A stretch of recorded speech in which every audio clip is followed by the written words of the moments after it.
returning sword, to guard the way to the tree of life. Chapter 4. 4.1 Now the man knew his wife Eve. The biblical word used here for sexual intercourse, nu, yada, is from the same root as the word used for knowledge, dat, in the tree of knowledge of good and evil. Use of the word nu is appropriate given that sexual intercourse is a unique form of knowing someone. 4.1 Kant, and she conceived and bore Cain, saying I have gained a male child with the help of the Lord. The Hebrew name for Cain, Cain, comes from the Hebrew word kana, which can mean acquire, which is the word most scholars have used to explain Cain's name. However, Professor Gottlieb of Bar-Ilan University makes a persuasive case that the other meaning of kana, to create, or make, is the likely meaning of Cain's name. For examples of kana meaning create, or make, see Genesis 14:19 and 22, Deuteronomy 32:6, Psalms 139:13, and Proverbs 8:22. In Gottlieb's words, the woman calls her baby Cain because she realizes she was partner to God in its creation. 4.2 She then bore his brother Abel. Abel became a keeper of sheep, and Cain became a tiller of the soil. The Hebrew name for Abel, Havel, is usually translated as nothingness, vanity, or futility, as in the verse in Ecclesiastes that reads vanity of vanities, all is vanity, Havel Havlim, Hakal Havel, Ecclesiastes 1:2. Bible professor Lear Gottlieb explains that its original meaning is vapor, the warm breath that comes out of our mouths, something that is seen, but cannot be held, something that disappears after a short time, hence, evaporates, and leaves no real mark on the world. 1. And, indeed, Abel did disappear at a young age. The Torah thus named him vapor, not his mother. 4.3 In the course of time, Cain brought an offering to the Lord from the fruit of the soil. The Torah states matter-of-factly that Cain and Abel brought offerings to God, suggesting the universality of sacrifice, prayer, and belief in a deity. We know of no pre-modern society that was atheistic, and of no ancient society that did not have sacrifices to its gods. The widespread extent of atheism and secularism in our time is unique in human history. Whether modern godless societies can long survive is an open question. When do intentions matter? 4.4 And Abel, for his part, brought the choicest of the firstlings of his flock. The Lord paid heed to Abel and his offering. We know of no pre-modern society that was atheistic. Whether modern godless societies can long survive is an open question. 4.5 But to Cain and to his offering, he paid no heed. The Torah never tells us how Cain knew that God preferred Abel's offering to his own. The implication of the biblical text is Abel's offering was more heartfelt than Cain's. Cain brought an offering to the Lord from the fruit of his soil, and Abel brought the choicest of the firstlings of his flock, emphasis added. Perhaps Cain, seeing the devotion and generosity with which his brother offered his sacrifice, realized his sacrifice was comparatively lacking. Or perhaps there was some reaction from God the Torah does not record. In any case, Abel's greater commitment, epitomized by his bringing the choicest of his flock, is what mattered. This brings us to the important issue of intention. When it comes to ethical behavior, actions matter much more than intentions or sincerity. What matters is that we help our fellow human beings. If a man's primary, even his sole, motivation for building a hospital is to have his name on the building, it makes no difference to any of the people whose lives will be saved by that hospital. But when it comes to religious ritual, what is referred to in Jewish sources as laws between man and God, intentions do matter. For example, if a person acts piously, carrying out rituals, or making declarations of faith solely to impress others, that motive makes a mockery of his piety.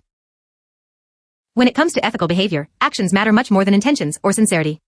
But when it comes to religious ritual, laws between man and God, intentions do matter. Do we envy or emulate those who surpass us? 4.5 Kant. Cain was much distressed and his face fell. When others achieve more than we do, we can have two possible reactions. We can admire what they have accomplished and strive to emulate, or even surpass them, or we can grow jealous and wish them harm, as Cain did. How people react to individuals or groups that have succeeded more than they or their group is a test of character and a predictor of behavior. The noted economist and intellectual George Gilder wrote about this in his book The Israel Test. By Israel Test, Gilder, a non-Jew, discerned a way to determine whether an individual or group will succeed or fail. Those who resent Israel's outsized achievements are likely to fail morally, economically, and socially. Conversely, those who admire Israel and seek to emulate its achievements will likely create their own free and prosperous societies. A significant cause of Jew hatred throughout history has been a resentment of Jews' achievements. Point 2.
2. After seeing his brother's superior sacrifice and God's preference for it, Cain could have simply resolved to bring a more generous offering next time. Instead, his face fell, and he grew angry, but not at himself. At Abel. When to get angry and when and how to express it are among the most important lessons humans can learn. Cain's rage at Abel is a classic example of misplaced rage. 4.6 And the Lord said to Cain, Why are you distressed, and why is your face fallen? Goodness and happiness. 4.7 Surely, if you do right, there is uplift. In one sentence, God expresses one of life's truisms: doing good uplifts us, not only morally, but in terms of happiness. That raises an obvious question: given most people want to be happy, why don't more people do good? One major reason is most good actions are not fun, and people pursue fun, which provides immediate pleasure, over happiness, which usually comes as a result of doing things that are not fun. Visiting the sick is not fun, but just about everyone who visits and brings comfort to the sick is happier after doing so. On the other hand, watching television is fun, but few people are happier as a result of having watched a lot of television. 3. 4.7 Kant. But if you do not do right, sin couches at the door. We have here another essential truism about a moral life. The less we engage in good behavior, do not do right, the more bad behavior becomes tempting, and even inevitable. Sin couches at the door, or, as in most other translations, crouches at the door. The reason is that life largely consists of habits. Doing good leads to doing more good. Doing bad leads to doing more bad. Aristotle states this idea emphatically in his Nicomachean Ethics. We become just by doing just acts, temperate by doing temperate acts, brave by doing brave acts.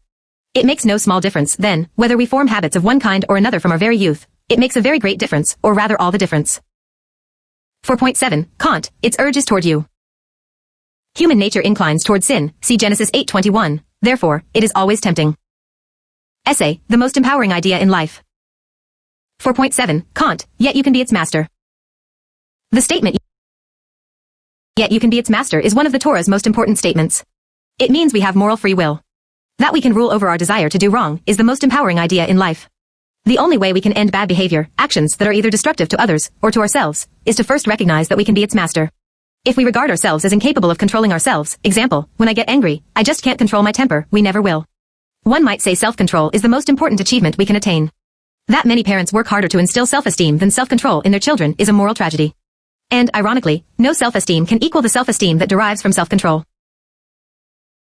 That we can rule over our desire to do wrong is the most empowering idea in life.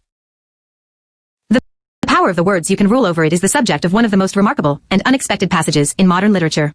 It takes place in the middle of John Steinbeck's East of Eden, the novel which the Nobel Prize-winning Steinbeck regarded as his greatest literary achievement. Set in California in the early 20th century, East of Eden tells the story of two families, whose generations unwittingly reenact the story of Adam and Eve's fall and the rivalry of Cain and Abel.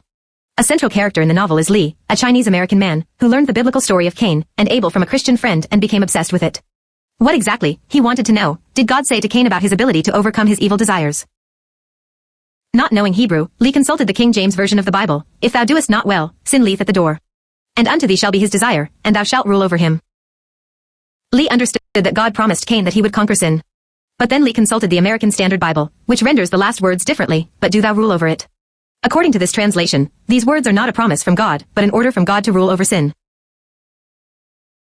Wanting to know which of these translations was correct, Lee went to the wisest Chinese elders in San Francisco, who then, along with Lee, spent 2 years studying Hebrew, hiring a rabbi to teach them so they could properly understand this story that they regarded as containing so much wisdom and truth. After 2 years, Lee explains, we felt that we could approach the 16 verses of the 4th chapter of Genesis. They concluded that the word God said to Cain, Timshal, means may rule, thou mayest rule over sin.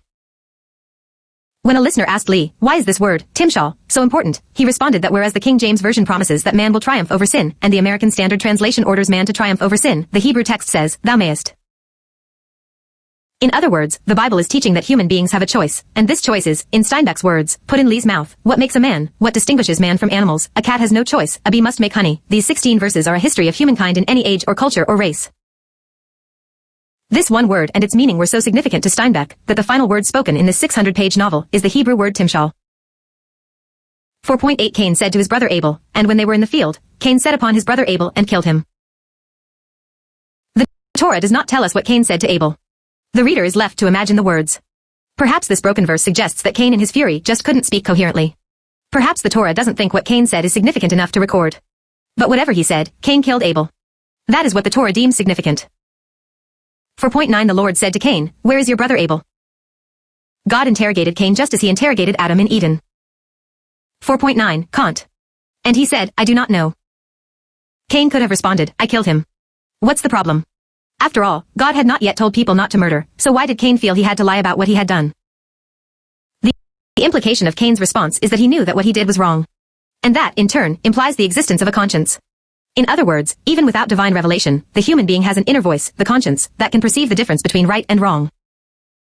Conscience works in some exceptionally moral human beings, but for the vast majority of human beings, conscience alone is not enough. Clearly, however, conscience is not enough for good to prevail in the world. It didn't work with Cain, the son of the first human couple, and it hasn't worked much since. Conscience works in some exceptionally moral human beings, but for the vast majority of human beings, conscience alone is not enough. The most obvious reason is it is very easy to do evil with a clear conscience. Murderers and other criminals, communists and Nazis, slave owners throughout history, and so many other people engaged in evil have carried out horrible acts with clear consciences. That is why divine revelation is necessary. If we could rely solely on our conscience to do good, we wouldn't need the Bible, or even the Ten Commandments. 4.9. Kant. Am I my brother's keeper? There are at least two different ways to interpret Cain's response. 1. I don't know. Am I my brother's keeper? This is what we may refer to as the snide response, basically conveying the thought, I don't know and I don't care. 2. I don't know. Am I my brother's keeper?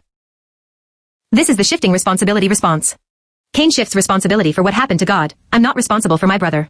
You, God, are. The rest of the Bible can be read as an answer to Cain's question, am I my brother's keeper? The answer to that question is yes. 4.10 Then he said, what have you done? Hark, your brother's blood. The Hebrew actually says bloods, not blood. The Talmud interpreted bloods as referring not just to Abel's blood, but to the blood of all his potential descendants, who will now never be born. 4 When one person kills another, he has not only killed that person, but also all those who would have descended from him. Furthermore, and ironically, even the descendants of the killers, or murderers, as the case may be, may end up suffering for their ancestors' crime.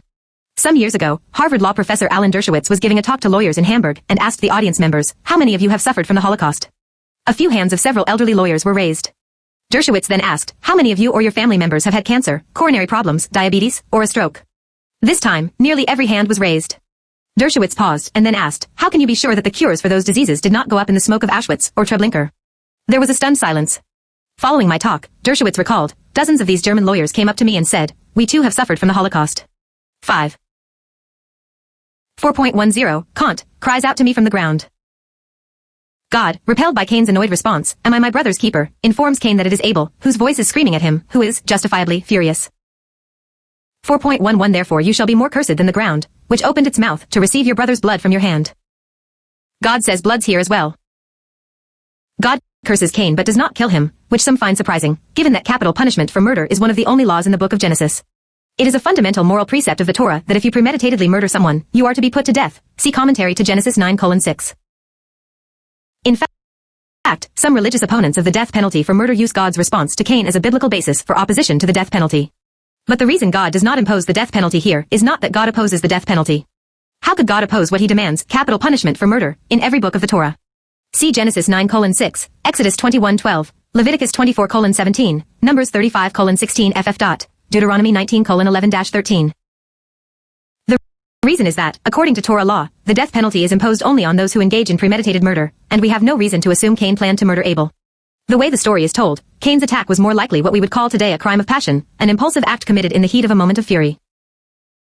Furthermore, there is good reason to believe Cain did not even realize hitting his brother would lead to Abel's death. No human being had yet died. 4.12 If you till the soil, it shall no longer yield its strength to you. You shall become a ceaseless wanderer on earth. Ironically, this part of the punishment, ceaseless wandering, seems to have later been remitted, as Cain became the founder of the first city. See verse 17. 4.13 Cain said to the Lord, my punishment is too great to bear. The Hebrew word translated here as my punishment, avoni, may also be translated as my sin, suggesting that Cain was unable to bear the guilt he felt for killing his brother. The two equally valid translations give diametrically opposed meanings to Cain's statement. When the Torah, as in this case, introduces ambiguity in its choice of words, it is quite possible it intends both meanings. Cain might therefore be saying both his punishment and his guilt are too great to bear. 6. 4.14 Since you have banished me this day from the soil, and I must avoid your presence, and become a restless wanderer on earth, anyone who meets me may kill me. Cain realizes now that he has sinned, and sinned grievously, he can no longer expect God's providential care. People who deliberately hurt others do not want to experience the pain they inflicted on their victims. 4.15 The Lord said to him, I promise, if anyone kills Cain, sevenfold vengeance shall be taken on him. And the Lord put a mark on Cain, lest anyone who met him should kill him. This mark is God's way of protecting Cain from avengers, or from anyone else who might want to kill him. Although people often think of the mark of Cain as a blemish or a curse, it was in fact a lifesaver. 4.16 Cain left the presence of the Lord and settled in the land of Nod, east of Eden. 4.17 Cain knew his wife, and she conceived and gave birth to Enoch. Whom does Cain marry? So far, the Torah has mentioned only 4 people: Adam, Eve, Cain, and Abel. Cain likely married a sister. We are told in Genesis 5:4 that Adam begot sons and daughters. Of course, the Torah later condemns in the strongest terms and prohibits sexual relations between close relatives, see Leviticus, chapter 18. But at this point in human history, there was no way for Adam and Eve's children to procreate except with siblings. 4.17 Kant. And he then founded a city, and named the city after his son Enoch. This verse begins a chronicle of the key stages in the development of civilization. 4.18 To Enoch was born Irad, and Irad begot Mehujael, and Mehujael begot Methuselah, and Methuselah begot Lamech. 4.19 Lamech took to himself 2 wives, the name of the one was Ada, and the name of the other was Zillah. 4.20 Ada bore Jabal, he was the ancestor of those who dwell in tents, and amidst herds. Tent dwelling and animal husbandry are the next 2 historical developments chronicled here. 4.21 And the name of his brother was Juval. He was the ancestor of all who play the lyre and the pipe organ. The Torah includes the origin of music among the basic stages in the development of civilization, suggesting that music is primeval and foundational. I have long believed music is an argument, not a proof, for God's existence. Specifically, I regard it as a gift from God. It has absolutely no intrinsic value. It is only pure joy for the great majority of humanity. Even people committed to finding an evolutionary explanation for everything have been mystified by music. As one pro-evolution writer put it, from an evolutionary perspective, it makes no sense whatsoever that music makes us feel emotions. 7. And the father of evolution, Charles Darwin himself, wrote, man's faculties for enjoying and producing music must be ranked among the most mysterious with which he is endowed. 8. 4.22 As for Zillah, she bore Tubal-Cain, who forged all implements of copper and iron. This is the final stage of the development of artistic and technical civilization chronicled here. 4.22 Kant. And the sister of Tubal-Cain was Naamah. 4.23 And Lamech said to his wives, Ada and Zillah, hear my voice. O wives of Lamech, give ear to my speech. I have slain a man for wounding me, and a lad for bruising me. In this, the first instance of poetry in the Torah, Lamech bragged about committing revenge, and gloried in his love of violence. He was also the descendant of the founder of the first city, as well as the father of the first lyre player, and the copper instrument forger. There may be a lesson here, as my high school principal Rabbi David Eliak often noted the development of morality, and the development of civilization, do not go hand in hand. This was certainly the case in modern times in Germany, the most well-educated and cultured society in the world unleashed World War II and the Holocaust. 4.24 If Cain is avenged 7-fold, then Lamech 77-fold. Lamech boasts that if any man touches him, he will kill 77 of his opponent's men in retaliation. This type of unbalanced retribution was the norm in all societies. That is why the Torah's an eye for an eye, a tooth for a tooth must be understood as a moral triumph, even if taken literally, which it never was. It limited retaliation to 1 for 1, see the commentary on Exodus 21:24. The Torah outlawed the indiscriminate violence celebrated by Lamech, and replaced it with retributive justice, one in which the punishment may not exceed the crime, an eye for an eye, not 2 eyes for an eye, or a life for an eye. The Torah recognizes that like often begets like. A violent man like Cain is likely to have a violent descendant like Lamech. Children raised in violent households are far more likely to commit violence. Following this verse, the Torah returns to Adam and Eve with no further mention of the descendants of Cain. Cain's family line seems to end suddenly, perhaps in the sort of clan violence reflected in Lamech's boasting. 4.25 Adam knew his wife again, and she bore a son, and named him Seth, meaning God has provided me with another offspring in place of Abel, for Cain had killed him. The Hebrew name Shet means given. Seth was the additional offspring given to Eve. The birth of Seth and the apparent end of Cain's family line free humankind from the burden of believing they are all descendants of a killer. 4.26 And to Seth in turn, a son was born, and he named him Enosh. It was then that men began to invoke the Lord by name. The Torah posits here that the first people to have a relationship with the divine believed in the one God. Accordingly, monotheism was not a specifically Jewish revolution, because it predated Abraham by several generations. The Jewish revolution was ethical monotheism. See the uniqueness of the Torah's flood story in the commentary to Genesis 6:9, and the commentaries on Genesis 35:2 and Exodus 8:6, specifically, the 10 Commandments, the Torah, and the Hebrew Bible. Chapter 5. 5.1 This is the record of Adam's line. When God created man, he made him in the likeness of God. This verse figured in a Talmudic debate between Rabbi Akiva, who argued the most important principle in the Torah is love your neighbor as yourself, Leviticus 19:18, and Rabbi Ben Azai, who argued that this verse, Genesis 5:1, is the most important. Ben Azai's reasoning was that people are far more likely to love their neighbor as themselves when they recognize that they and their neighbor come from the same parent, Adam, and therefore all people are brothers and sisters. Add the belief that concludes the verse, all human beings are created in God's image, and one has a second reason to regard all human beings as equal in worth and infinite in value. Point 1. The Hebrew word translated here as record is actually the Hebrew word generations, toldot.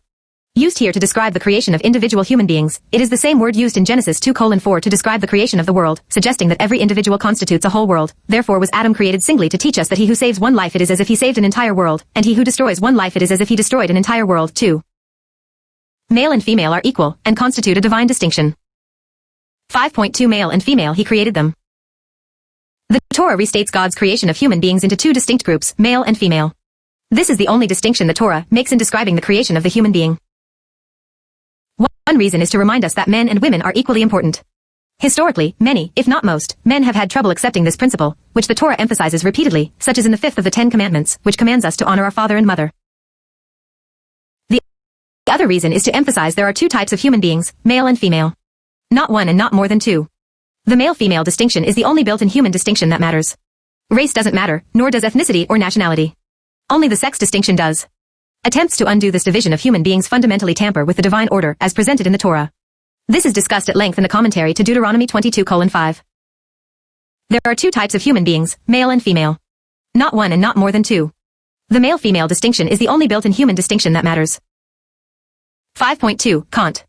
And when they were created, he blessed them and called them man. 5.3 When Adam had lived 130 years, he begot a son in his likeness after his image, and he named him Seth. 5.4 After the birth of Seth, Adam lived 800 years, and begot sons and daughters. 5.5 All the days that Adam lived came to 930 years, then he died. 5.6 When Seth had lived 105 years, he begot Enosh.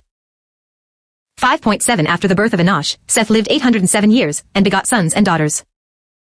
5.8 All the days of Seth came to 912 years, then he died. 5.9 When Enosh had lived 90 years, he begot Kenan. 5.10 After the birth of Kenan, Enosh lived 815 years, and begot sons and daughters. 5.11 All the days of Enosh came to 905 years, then he died. 5.12 When Kenan had lived 70 years, he begot Mahalalel. 5.13 After the birth of Mahalalel, Kenan lived 840 years, and begot sons and daughters. 5.14 All the days of Kenan came to 910 years, then he died.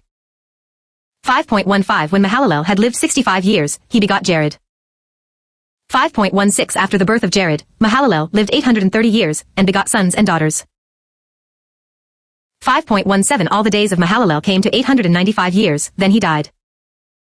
5.18 When Jared had lived 162 years, he begot Enoch. 5.19 After the birth of Enoch, Jared lived 800 years, and begot sons and daughters. 5.20 All the days of Jared came to 962 years, then he died. 5.21 When Enoch had lived 65 years, he begot Methuselah. 5.22 After the birth of Methuselah, Enoch walked with God 300 years, and he begot sons and daughters. 5.23 All the days of Enoch came to 365 years. Two reasons stand out for the genealogies. Both contrast the Torah with its contemporaneous pagan societies. First, other ancient Near Eastern genealogies depicted man-gods. But there are no man-gods in the Torah, all the genealogies from Adam forward are of human beings. Second, the other genealogies list kings, the Torah's genealogies do not. It is the Torah's way of saying every individual human being matters, not just royalty. The Torah cannot be appreciated without first understanding how utterly different it was morally and theologically from the values of its time. It is one of the reasons the Torah should be regarded, like creation, as ex nihilo, from nothing. Nothing existed before creation, and nothing like the Torah existed before the Torah. 5.24 Enoch walked with God, then he was no more, for God took him. We are given no details about Enoch's life. But he was clearly special. Like Noah, Enoch is described as having walked with God. The term is used only 3 times in the Bible. And, along with Elijah the prophet, Enoch is the one person of whom it is not said that he died, but that God took him. 5.25 When Methuselah had lived 187 years, he begot Lamech. 5.26 After the birth of Lamech, Methuselah lived 782 years, and begot sons and daughters. 5.27 All the days of Methuselah came to 969 years, then he died. Methuselah is widely known as the Bible's longest living character. The Bible records no other achievement of Methuselah, even though he lived almost 1,000 years. There is a lesson here.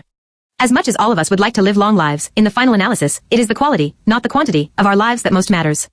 Moses lived 1/8 as long as Methuselah. 5.28 When Lamech had lived 182 years, he begot a son. 5.29 And he named him Noah, saying, This one will provide us relief from our work, and from the toil of our hands, out of the very soil, which the Lord placed under a curse. 5.30 After the birth of Noah, Lamech lived 595 years, and begot sons and daughters. 5.31 All the days of Lamech came to 777 years, then he died. There was a man named Lamech in the preceding chapter. Was this particularly vicious and violent man, C4:18-24, the father of the righteous Noah? A close reading of the text reveals the Lamech of chapter 4 to be a different man from the Lamech in this verse. The earlier Lamech was a sixth-generation descendant of Cain, but the Lamech described here, Noah's father, was an eighth-generation descendant of Adam through his son Seth. Essay, The Problem of the Long Lives. How are we to explain the length of time, the hundreds of years, the individuals listed here lived? Here are the three most possible explanations.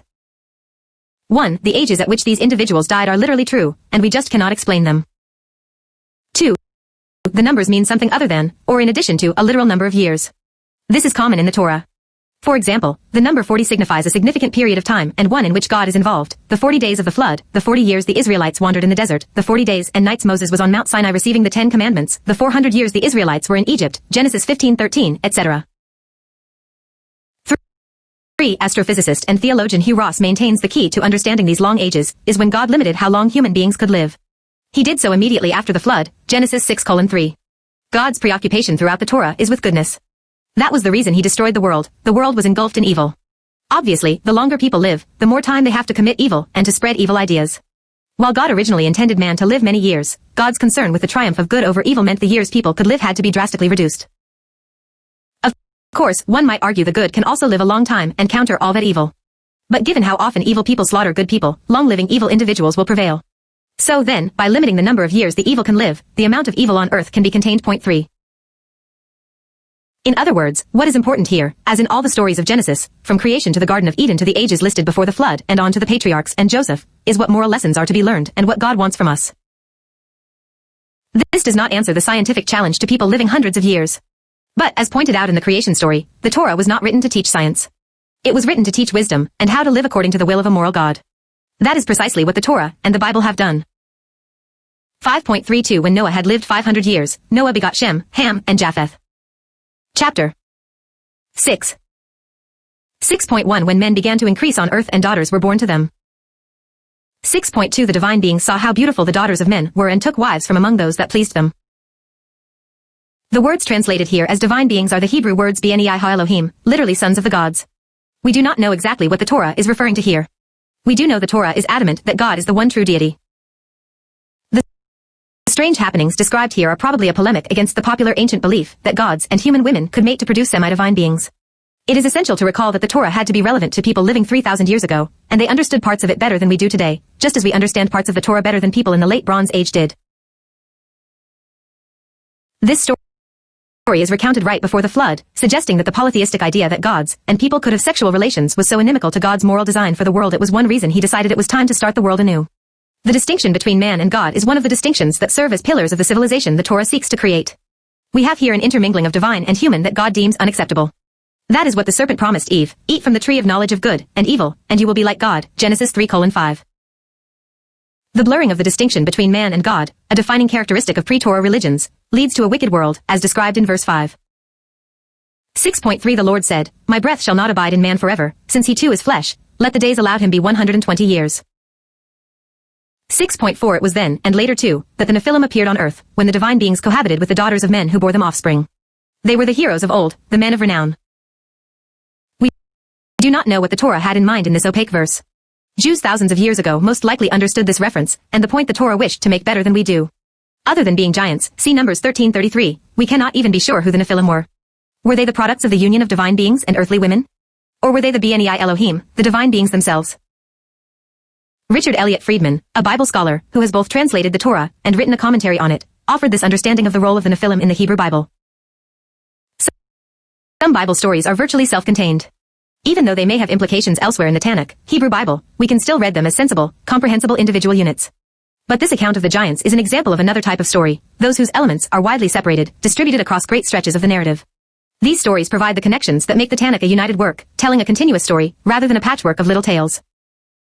The issue is that there are giants, uncommonly big, powerful persons, who are frightening. This does not come up again in the story until thousands of years later. When Moses sends men to scout the promised land, they see the giants, the Nephilim, Numbers 13:33. That is what scares the scouts, and their fear infects the Israelites, changing the destiny of the wilderness generation. A generation later, Joshua eliminates all the giants from the land except from the Philistine cities, particularly the city of Gath, Josh 11:21-22. And later still, the most famous Philistine giant, Goliath, comes from Gath, 1 Sam 17:4. And David defeats him. We can read each of these stories without noticing that they are a connected account, building to a climactic scene, but obviously we miss something that way. Such widely distributed stories are there because the Bible is not a loose collection of stories. It is an intricate, elegant, exquisite, long work with continuity and coherence. When we know our Bible well, we read the story about the giants in creation, and we are aware that they will play a part in the tragedy of the wilderness generation, that Joshua will defeat them, and that David will face the most famous and last of them. This episode is a reminder that one cannot really learn the Torah without learning the rest of the Tanakh as well. The following verse makes clear that though these men are referred to as men of renown, it has nothing to do with moral greatness. In modern English, the word renown has a positive connotation. In a wicked society, those who are renowned are rarely renowned for being good. More likely, they are renowned for being physically powerful. We need both the good urge and the bad urge. 6.5 The Lord saw how great was man's wickedness on earth, and how every plan devised by his mind was nothing but evil all the time. The Hebrew word yetzer, translated here as plan, is the noun of the biblical verb to form or make. It is therefore often translated as the creative urge or impulse. One may understand it as what Freud called the ID, the human being's primal drives and impulses that need to be reined in by the conscience. Yetzer has been central to Jewish thought from the earliest times to the present. The human being, Judaism teaches, has a good yetzer, yetzer hadav, often translated as the good inclination, and a bad yetzer, yetzer hara, the evil inclination, and they are in permanent conflict. However, Judaism has also long held that we need both yetzers. This is an enormously important insight. Were it not for the evil inclination, the Midrash teaches, men would not build homes, take wives, have children, or engage in business. In other words, we do a variety of good things for very mixed, sometimes purely selfish, motives. At the same time, and this point is less commonly noted, the Yetzer Hadav also must be reined in. Much of the evil of the 20th century was caused by ideologies that appealed to the Yetzer Hadav. Communism, in its insistence on equality, and that the state should own all the means of production, and use that ownership to eliminate poverty, is the best example. It resulted in about 100 million dead innocents, non-combatants, and more than a billion people deprived of elementary human rights. The other great 20th century evil, Nazism, was rooted in racism, and therefore primarily appealed to the Yetzer Hara. People are guilty for their bad actions, not their bad thoughts. The Torah acknowledges this baser component of the human psyche, and therefore does not demand that people feel guilty over their bad thoughts. It is only bad actions, the wickedness mentioned in the first half of this verse, that are punished. The one seeming exception, the 10th of the 10 commandments, not to covet what belongs to our neighbor, is explained in the commentary to Exodus 20:14. Concerning the goodness or badness of human nature, see the essay in Genesis 8:21, why the belief that people are basically good is both wrong and dangerous. Does God know the future? 6.6 And the Lord regretted that he had made man on the earth. God regretting something he had done seems to be incompatible with omniscience. If God knows everything, how could he regret anything, let alone anything he himself had done? Doesn't omniscience mean God knows what will happen? The traditional Jewish solution to this apparent contradiction was to assert everything is foreseen, yet permission, free will, is given. Hakol Safui Vihershat Nitana. Point 2 This means God gives us freedom of choice, but he knows what we will choose.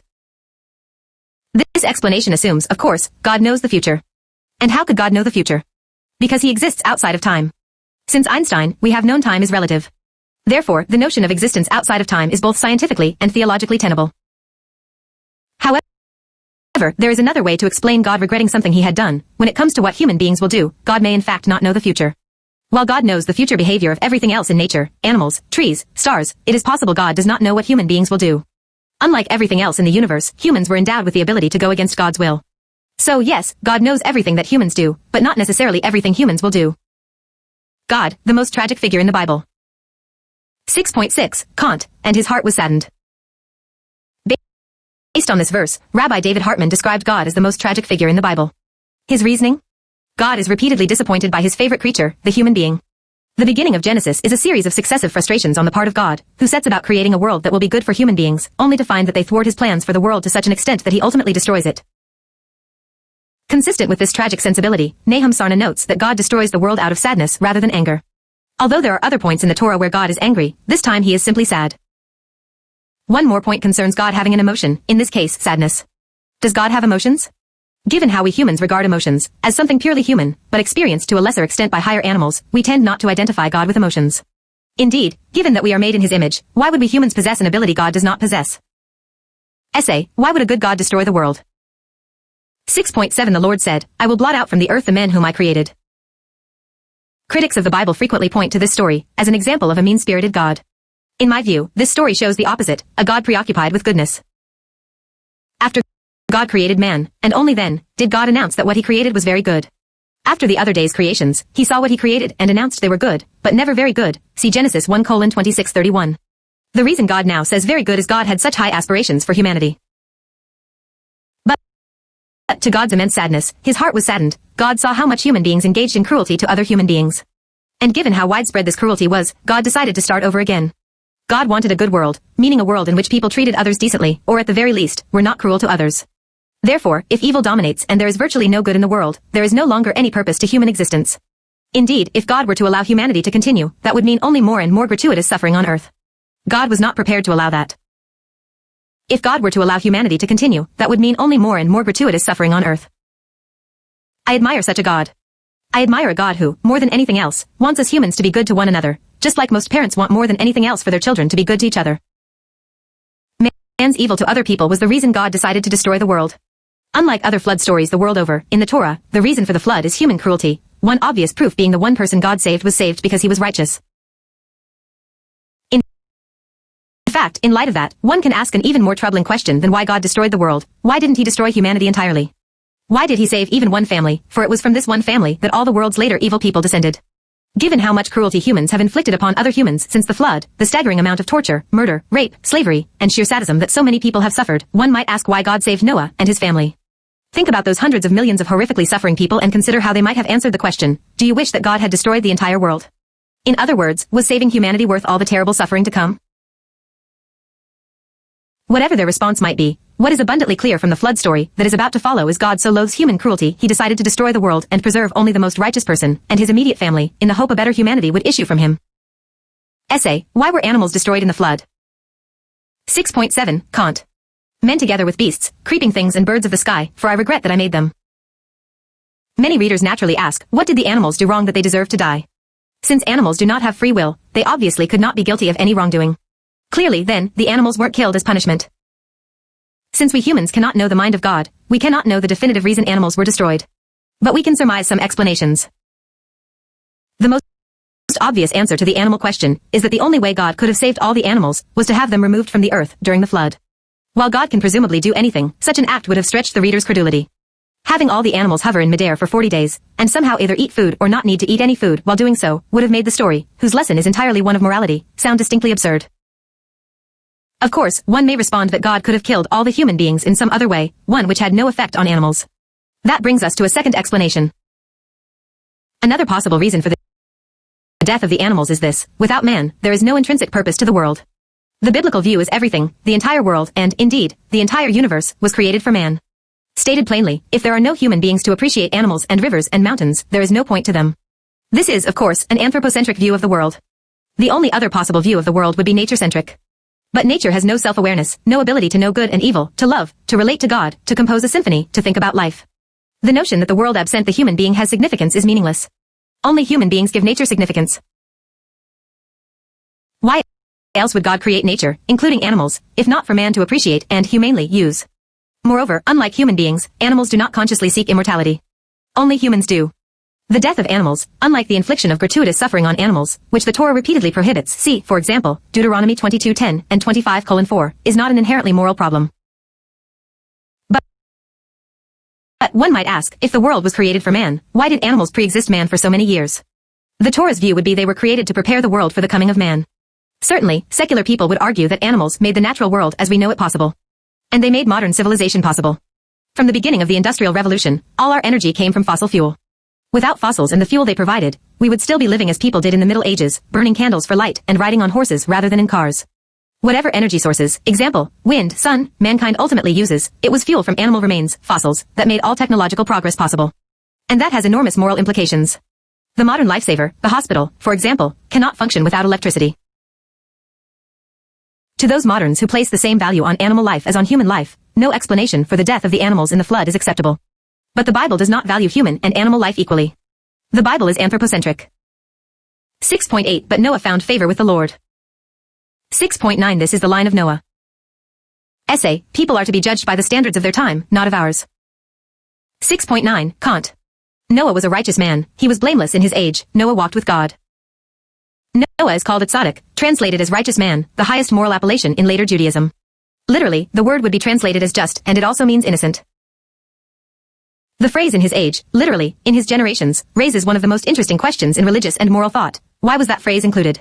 The verse could simply have stated, Noah was a righteous man. Why did it add in his age? According to one rabbinic opinion, this phrase is intended to suggest that Noah was good only in comparison to his depraved contemporaries. Had he lived in an essentially decent society, he would have been regarded as nothing special. But others hold the opposite opinion, that in his age reflects well upon Noah, given that he managed to be a good person, even though he was raised and lived among evil people. Jewish tradition has tended to favor the first interpretation, that Noah was not particularly outstanding. As an example, unlike Abraham, who argued strenuously with God not to destroy Sodom, Genesis 18:16-33, when God told Noah of his intention to destroy the world, Noah did not argue with God, but concerned himself solely with building an ark to save himself and his family. The minority view, as expressed by Rabbi Resh Lakish, was that Noah's remaining a good man, while living among evil people demonstrated how good a man he was. Resh Lakish's background, as recorded in the Talmud, may have influenced his opinion. In one report, he was raised in a circus. In another, he was raised among a band of thieves. 3 In contrast to the large majority of rabbinic sages, who grew up among very decent people, Resh Lakish was therefore aware from personal experience how difficult it is to overcome a bad environment. 4.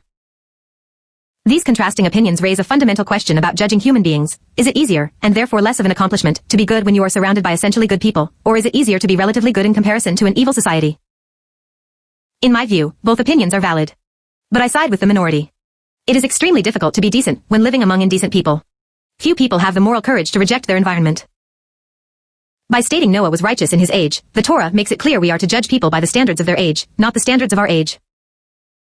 That is one reason I believe the words in his age were appended, to emphasize Noah's virtue, not to minimize it. But there is another, perhaps even more important reason. By stating Noah was righteous in his age, the Torah makes it clear we are to judge people by the standards of their age, not the standards of our age. There is a great temptation to judge people who lived before us by the moral standards of our time. This is wrong. By doing this, we end up concluding virtually no one who lived before us was a good person, an obviously absurd proposition. For this reason, the Torah states Noah was righteous in his age. That is the only age that counts in assessing the morality of people. That God entrusted the future of humanity in Noah reinforces this view. God himself judged Noah within his age. 5. This issue is quite relevant to our time. In America, for example, students are taught from the youngest age that many of America's founders owned slaves, and that America itself allowed slavery in the South. Therefore, they are told, these were bad men and America was a bad place. This provides a superb example of the overriding thesis of this commentary. Ignorance of the Bible in the Western world has led to an abandonment of wisdom in the Western world. People familiar with the Noah story have the wisdom to know that a person must be judged as God judged Noah, in his age. At the time of America's founding, virtually every society in the world, including non-Western Asian, African, and Muslim societies, practiced slavery, often in far greater numbers than America did. Moreover, it was America and the Western, Bible-based, Judeo-Christian, civilization that abolished slavery before any other civilization did. And ultimately, the American founders' values created a nation that provided more non-whites, with more liberty, and more prosperity than any other society. That is how George Washington and Thomas Jefferson should be judged, the way God judged Noah, in his age, and by the freedom-loving and freedom-spreading society they ultimately created. The uniqueness of the Torah's flood story. The biblical flood story was unprecedented in that it was based on the concept of ethical monotheism. Ethical monotheism is the overriding idea, the supreme ideal, and the primary innovation of the Torah idea, that God is moral, that God demands moral behavior from all human beings, and that God will judge them according to his universal moral law.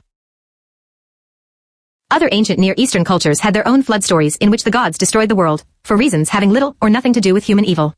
They often saved a single person, but it was because the person was handsome or wealthy, or was a half-god, not because he was more moral than other people. For example, in the ancient Sumerian epic of Gilgamesh, the gods destroyed mankind except for a man named Utnapishtim. Why? Because human beings were making too much noise, making it impossible for the gods to sleep. Likewise, in other Near Eastern flood stories, the gods simply made a capricious decision to destroy mankind. This is a good place to explain the importance of the Torah, even if one doesn't believe all the stories in it. Whether there was an enormous flood that destroyed much or nearly all of humanity cannot be proved. I believe there was such a flood because I believe the Torah stories, and because virtually every culture in the world had a flood story. But what matters more than whether there was a great flood are the lessons one derives from the story. That the Torah was alone in making the flood story entirely a moral story is what matters. And it is, therefore, one of the many reasons I believe the Torah is divine in origin. Mere mortals would not have made it up. No mortals anywhere else did.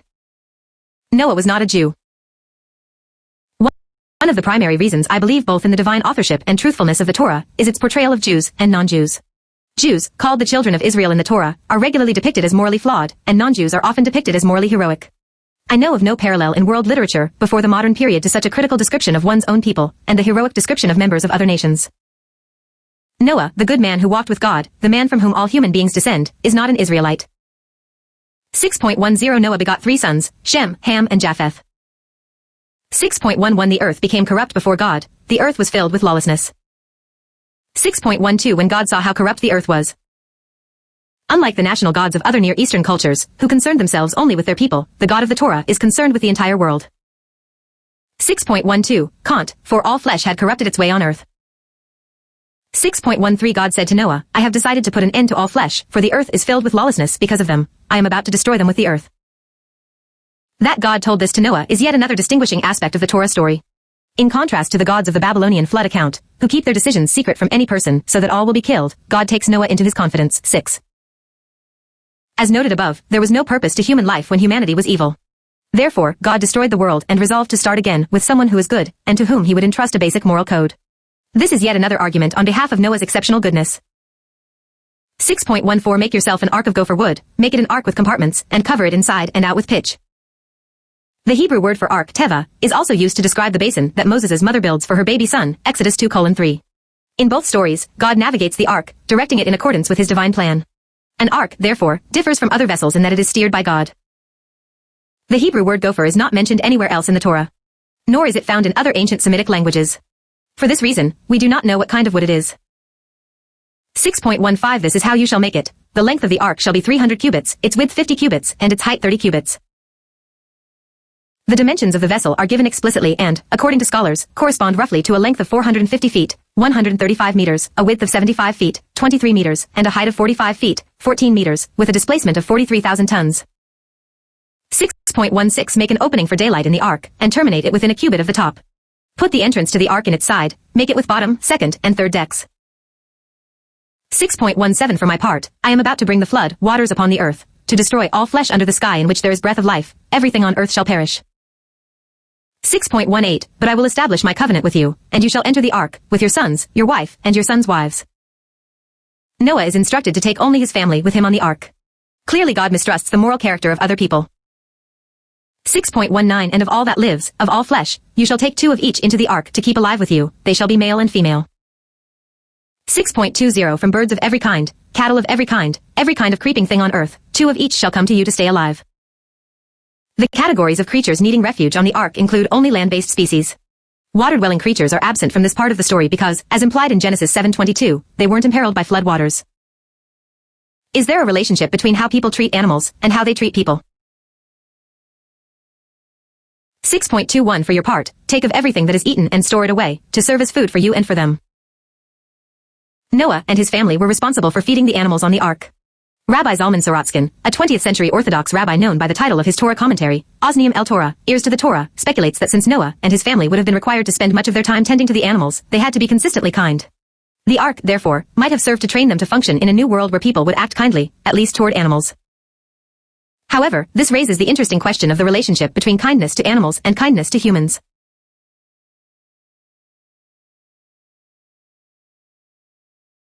Most people today assume that kindness to animals leads people to act kindly to people. Though it sounds intuitively correct, there is little evidence to support this notion. It is undeniably true that cruelty to animals usually leads to cruelty to people. Children who act sadistically toward animals often become violent adults. But the converse is not true. There is no relationship between kind treatment of animals and kind treatment of people. The Nazis provided perhaps the clearest example. The Nazi regime was so pro-animal it outlawed medical experiments on animals, vivisection. Yet the very same regime performed grotesque medical experiments on live, non-anesthetized Jews, and other prisoners in Nazi concentration camps. The Nazi love for animals was such that Stanford University historian Robert Proctor, in his book, The Nazi War on Cancer, includes a Nazi newspaper cartoon depicting animals giving a Heil Hitler salute to the Nazi leader Hermann Göring. 7. Having said that, and as will be noted elsewhere in the commentary, the Torah repeatedly demands the kind treatment of animals. To cite 2 examples, both unique to Torah legislation, Exodus 20:10, the 4th commandment, legislates a weekly day of rest for animals, while Deuteronomy 25:4 forbids the muzzling of an ox while it is working in the field. It is undeniably true that cruelty to animals usually leads to cruelty to people. But the converse is not true. There is no relationship between kind treatment of animals and kind treatment of people. Why didn't Noah argue with God? 6.22 Noah did so, just as God commanded him, so he did. Many people have criticized Noah for not uttering a word in protest. They negatively compare his complete silence on being told God will destroy all of humanity with Abraham's long argument with God when God told him he would destroy the cities of Sodom and Gomorrah. See Genesis 18:16-33. I find this criticism of Noah unpersuasive. If the world was as evil as the Torah states, and if Noah knew it, why would he argue for sparing humanity rather than trust God's judgment that the only way to make a kinder world necessitated eradication of all evil people? Moreover, once Abraham was assured by God there weren't even 10 good people in Sodom, he, like Noah, kept silent. Chapter 7. 7.1 The Lord said to Noah, Go into the ark, with all your household, for you alone have I found righteous before me in this generation. 7.2 Of every clean animal.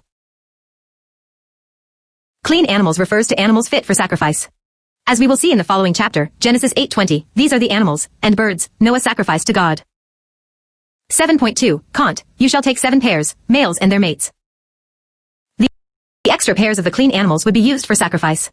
Richard Elliott Friedman nails the point very clear. Noah takes 7 pairs of the pure animals, and only 1 pair of the not pure, because he will offer sacrifices after the flood. If he were to have only 2 sheep, then his sacrifice would wipe out the species. According to some scholars, you shall take 7 pairs, contradicts Genesis 6.19, where God told Noah to take 1 pair of every animal. But there is only a contradiction if one insists on seeing one. In this instance, God specified extra pairs of clean animals for sacrifice. 7.2 Count, and of every animal that is not clean 2, a male and its mate. 7.3 Of the birds of the sky also, 7 pairs, male and female, to keep seed alive upon all the earth. 7.4 For in 7 days' time I will make it rain upon the earth, 40 days and 40 nights, and I will blot out from the earth all existence that I created. 7.5 And Noah did just as the Lord commanded him. 7.6 Noah was 600 years old when the flood came, waters upon the earth. 7.7 Noah, with his sons, his wife, and his sons' wives, went into the ark, because of the waters of the flood. 7.8 Of the clean animals, of the animals that are not clean, of the birds, and of everything that creeps on the ground. 7.92 Of each, male and female, came to Noah into the ark, as God had commanded Noah. 7.10 And on the 7th day the waters of the flood came upon the earth. 7.11 In the 600th year of Noah's life, in the 2nd month, on the 17th day of the month, on that day, all the fountains of the great deep burst apart, and the floodgates of the sky broke open. 7.12 The rain fell on the earth 40 days and 40 nights. As noted in other cases of 40, this number usually signifies a divinely ordained period of time. Otherwise one would have to argue it is pure coincidence the Israelites wandered in the desert 40 years, Moses was on Mount Sinai 40 days and nights, and the rain of the flood fell on the earth 40 days and 40 nights.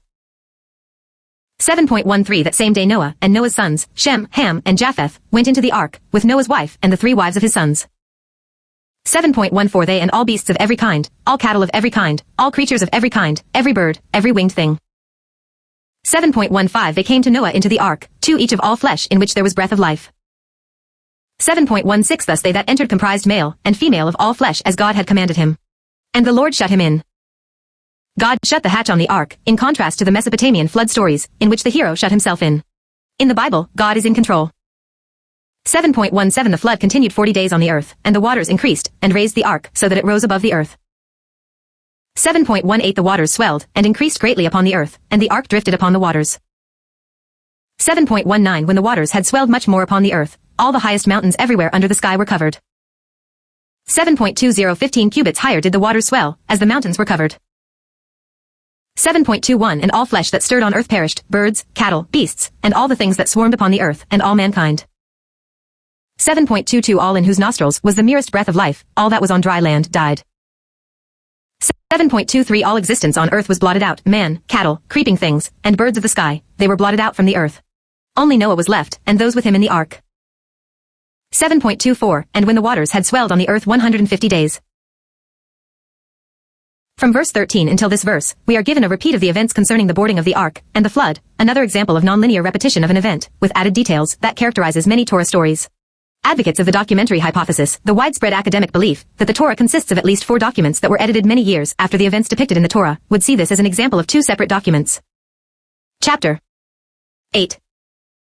8.1 God remembered Noah, and all the beasts, and all the cattle that were with him in the ark. As elsewhere, God remembered does not mean God had previously forgotten, and now remembered, it means God decided to act. God made nature for man. 8.1 Count, and God caused a wind to blow across the earth, and the waters subsided. God, the creator of nature, is fully in command of the forces he created.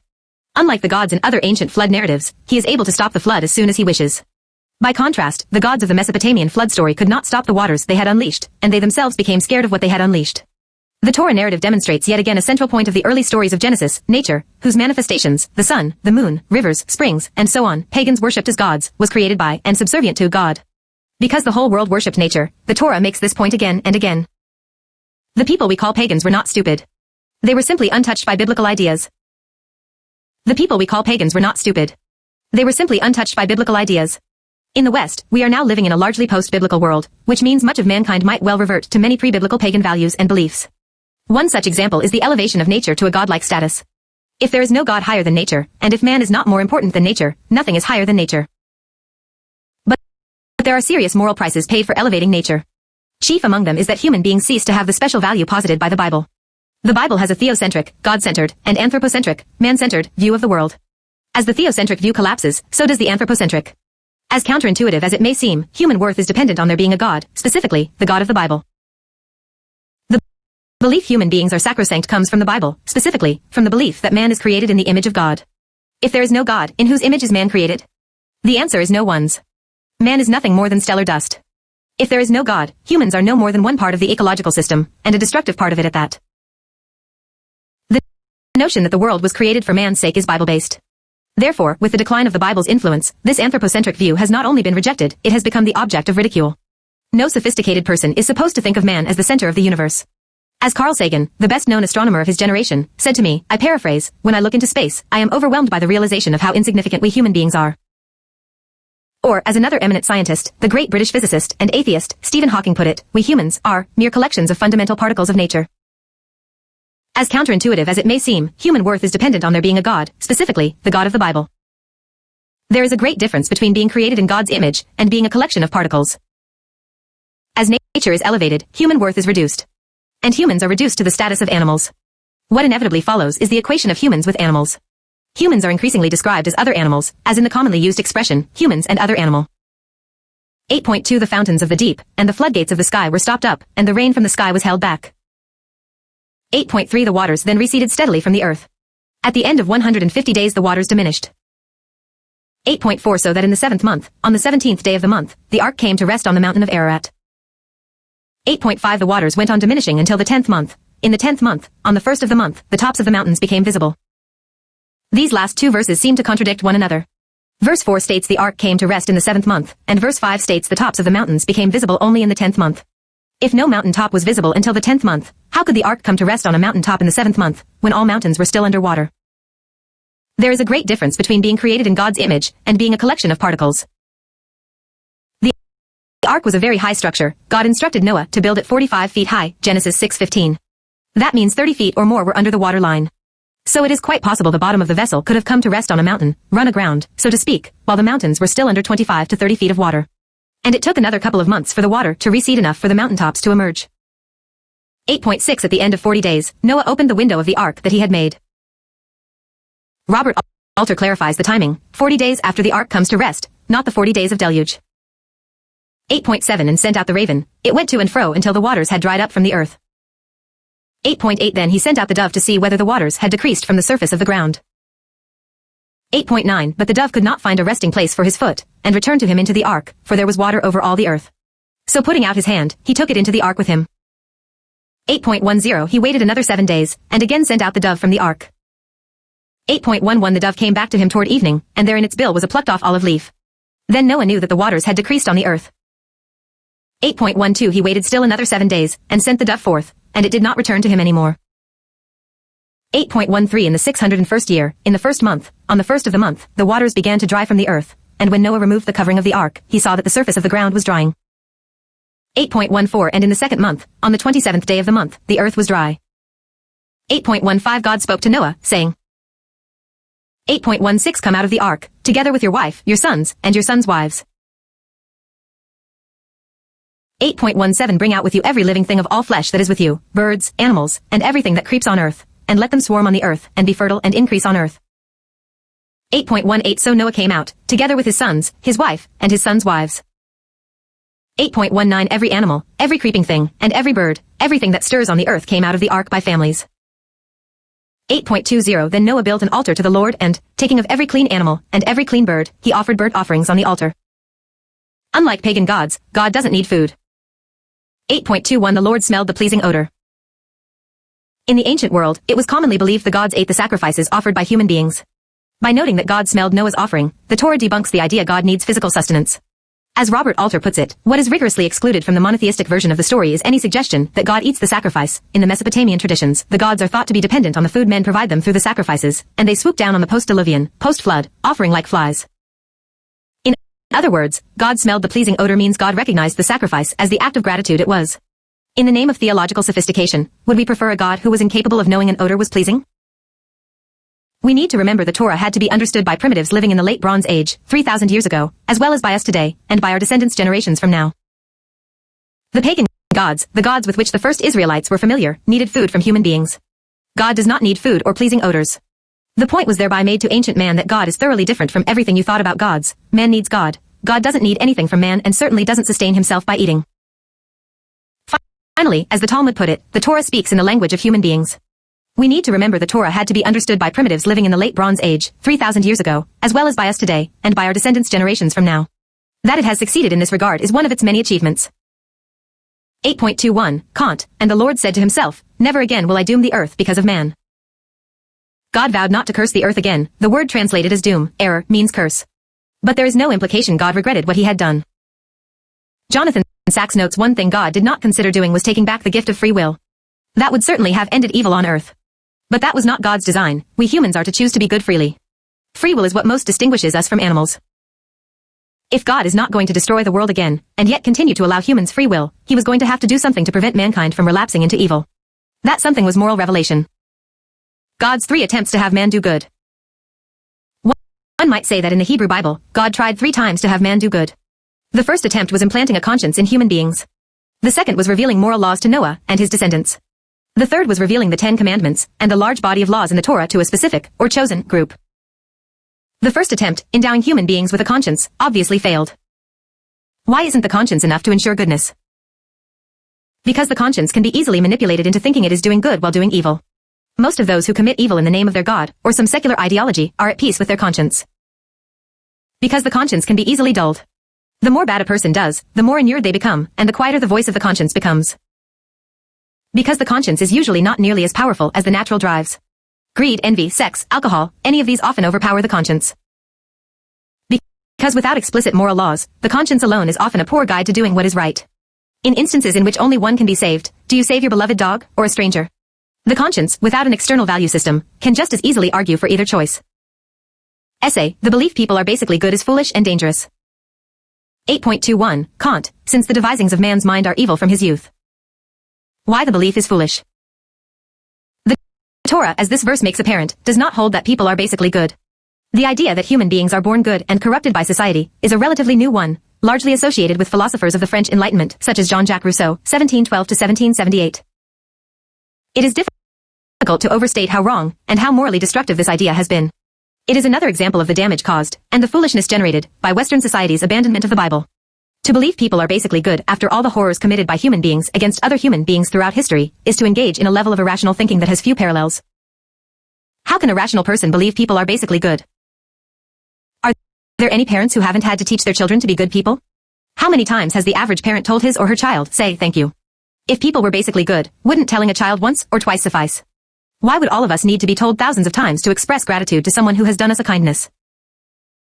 To believe people are basically good after all the horrors committed by human beings against other human beings throughout history, is to engage in a level of irrational thinking that has few parallels. Haven't most children been bullied, physically hurt, or sadistically taunted, by other children? What percentage of children have been physically, verbally, or sexually abused by adults? If people are basically good, how does one account for all the Roman citizens who paid to watch and laugh at people eaten alive by wild animals, men fighting each other to the death, and women raped by animals in the Roman Colosseum? Were all these people aberrations? What about all the wars, few of which were morally justified, with their mass killing, barbarity, torture, and rape? If people are basically good, why did virtually every society in history practice slavery, which, in addition to its inherent cruelty, was so frequently accompanied by sadism? And then there is the 20th century, the century in which more people were murdered than in any other recorded century. It included the Holocaust, the Nazi genocide of the Jews of Europe, and Nazi mass murder and sadism throughout German-occupied Europe. The Soviet Union, which murdered between 20 and 30 million innocents during Stalin's regime. Cambodia, where the communist Khmer Rouge murdered nearly a third of the Cambodian population. Ukraine, where 4 to 6 million people were starved to death by the Soviet communists. And China, where the communist regime under Mao Zedong starved at least 60 million people by sending food abroad to pay for weapons. The Japanese massacres of Chinese and Korean civilians, use of hundreds of thousands Chinese and Korean women as comfort women for their soldiers, and the Nazi-like medical experiments without anesthesia on Chinese civilians. The Hutu mass murder, in a 100-day period, of between 500,000 and 1 million Tutsis in Rwanda, and the Turks' mass murder of Armenians. Why, in light of all the evidence, have some people chosen to believe man is basically good? One reason is many people who don't believe in God and religion have to believe in man, or they will have nothing to believe in, and that would lead to complete despair. Another reason is the rejection of the Bible as people's primary source of wisdom. Bible-based Jews and Christians do not believe people are basically good, because the Bible says they're not. A third is naivete resulting from living in a good society. During a debate I had with two students with left-wing views at the University of California, Berkeley, I asked the students if they believe people are basically good. They said yes. I replied the reason they believe that is they live in America, a very decent country, largely populated by decent people. 1, and America's decency is largely the legacy of its adherence to a biblical worldview throughout most of its history. Why the belief is dangerous. Parents and teachers who believe people are basically good do not feel the need to teach children how to be good. Why teach what comes naturally? Why is the belief that people are basically good dangerous? 1. Children are not taught to be good. Parents and teachers who believe people are basically good do not feel the need to teach children how to be good. Why teach what comes naturally? Only when people realize how difficult it is to be a good person do they realize how important it is to teach goodness. In our time, there is virtually no character education in schools, and parents are more likely to be concerned with their children's self-esteem than with their self-control, and more concerned with their children's grades than their goodness. 2. God and religion become morally unnecessary. If we are basically good, who needs a transcendent source of morality, a good God, or a Bible? In the West and elsewhere, the more people have come to believe people are basically good, the less religious and the less Bible-centered they have become.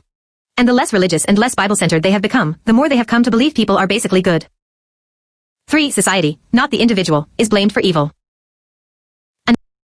Another dangerous conclusion drawn by people who believe people are basically good is outside forces, rather than the individual, are to blame for human evil. If people are basically good, the reasoning goes, the evil that people do must be caused by something outside of them. Why else would a basically good creature commit evil? This is why the most widespread modern explanation for violent crime has been poverty. Poverty causes crime, the argument goes. But this is just not so. For one thing, the great majority of poor people do not commit violent crimes. They don't because they have a moral value system that tells them criminal violence is wrong. And what could possibly link poverty to, let us say, rape? If one argues poor people steal because of poverty, at least there is a plausible link between the two. But what has poverty to do with rape? The Carter Center, named for its founder, former U.S. President Jimmy Carter, issued a statement, one of whose subjects was poverty and terrorism. Under that heading it wrote, effectively addressing poverty can make an important contribution to avoiding conflict and combating terror too. Likewise, when he was the U.S. Secretary of State, John Kerry, also a one-time presidential candidate, said, we have a huge common interest in dealing with this issue of poverty, which in many cases is the root cause of terrorism. 3. Those who link terrorism to poverty might consider, for example, the economic backgrounds of the Islamic terrorists who killed 2,977 people on September 11, 2001 in the United States. The terrorists came from middle and upper-class families. And the architect of the attack, Osama bin Laden, was a multimillionaire. If escaping poverty made people better, the rich would be the kindest and most honest people in the world. Since people who believe in evil ideologies are as likely to be wealthy as poor, ending poverty does virtually nothing to end ideological evil. It also does nothing to end non-ideological crime. If escaping poverty made people better, the rich would be the kindest and most honest people in the world. Another outside force frequently blamed for violent criminality, when the criminal is a member of a minority race or ethnicity, is racism. Yet the same arguments against attributing violent crime to poverty apply to attributing violent crime to racism. The great majority of individuals who are members of a racial minority, such as blacks in America, do not commit violent crimes, and did not do so even when they were subjected to systemic racially based persecution. And the reason is clear, their moral values did not permit them to do so. Values and moral self-control matter far more than outside forces. Nearly all people who commit violent crimes do so because they possess a malfunctioning conscience, a morally defective value system, and/or lack impulse control. The best way to make good people is through the combination of good values, good laws, and a God who commands goodness, such as that of the Bible. If people lived by the 10 Commandments alone, the world would be a beautiful place. See the commentary on the 10 Commandments, Exodus chapter 21. The biblical view of human nature was perfectly described in secular terms by Professor James Q. Wilson, a Harvard and UCLA political scientist. The forces that may easily drive people to break the law, a desire for food, sex, wealth, and self-preservation, seem to be instinctive, not learned, while those that restrain our appetites, self-control, sympathy, and a sense of fairness, seem to be learned and not instinctive. 4. Those who blame evil on outside forces, i.e., society, rather than on the individual will encourage people to battle society, rather than battle their nature. Indeed, the need to change society, rather than have people control their nature, has become the dominant outlook in the Western world. The Torah teaches that, especially in a free society, the battle for a good world is not between the individual and society, but between the individual and his or her nature. There are times, of course, when the battle for a better world must concentrate on evil emanating from outside the individual. This is always true in a tyranny, and is sometimes true in democracies. But even then, in free societies, the battle for a moral world is waged primarily through the inner battle that each of us must wage against our nature, against weakness, addiction, selfishness, ingratitude, laziness, and evil. The Torah teaches that, especially in a free society, the battle for a good world is not between the individual and society, but between the individual and his or her nature. The most important question a society that wishes to survive can ask is this: how do we make good people? But societies that believe people are basically good will never ask that question. The most important question a society that wishes to survive can ask is this: how do we make good people?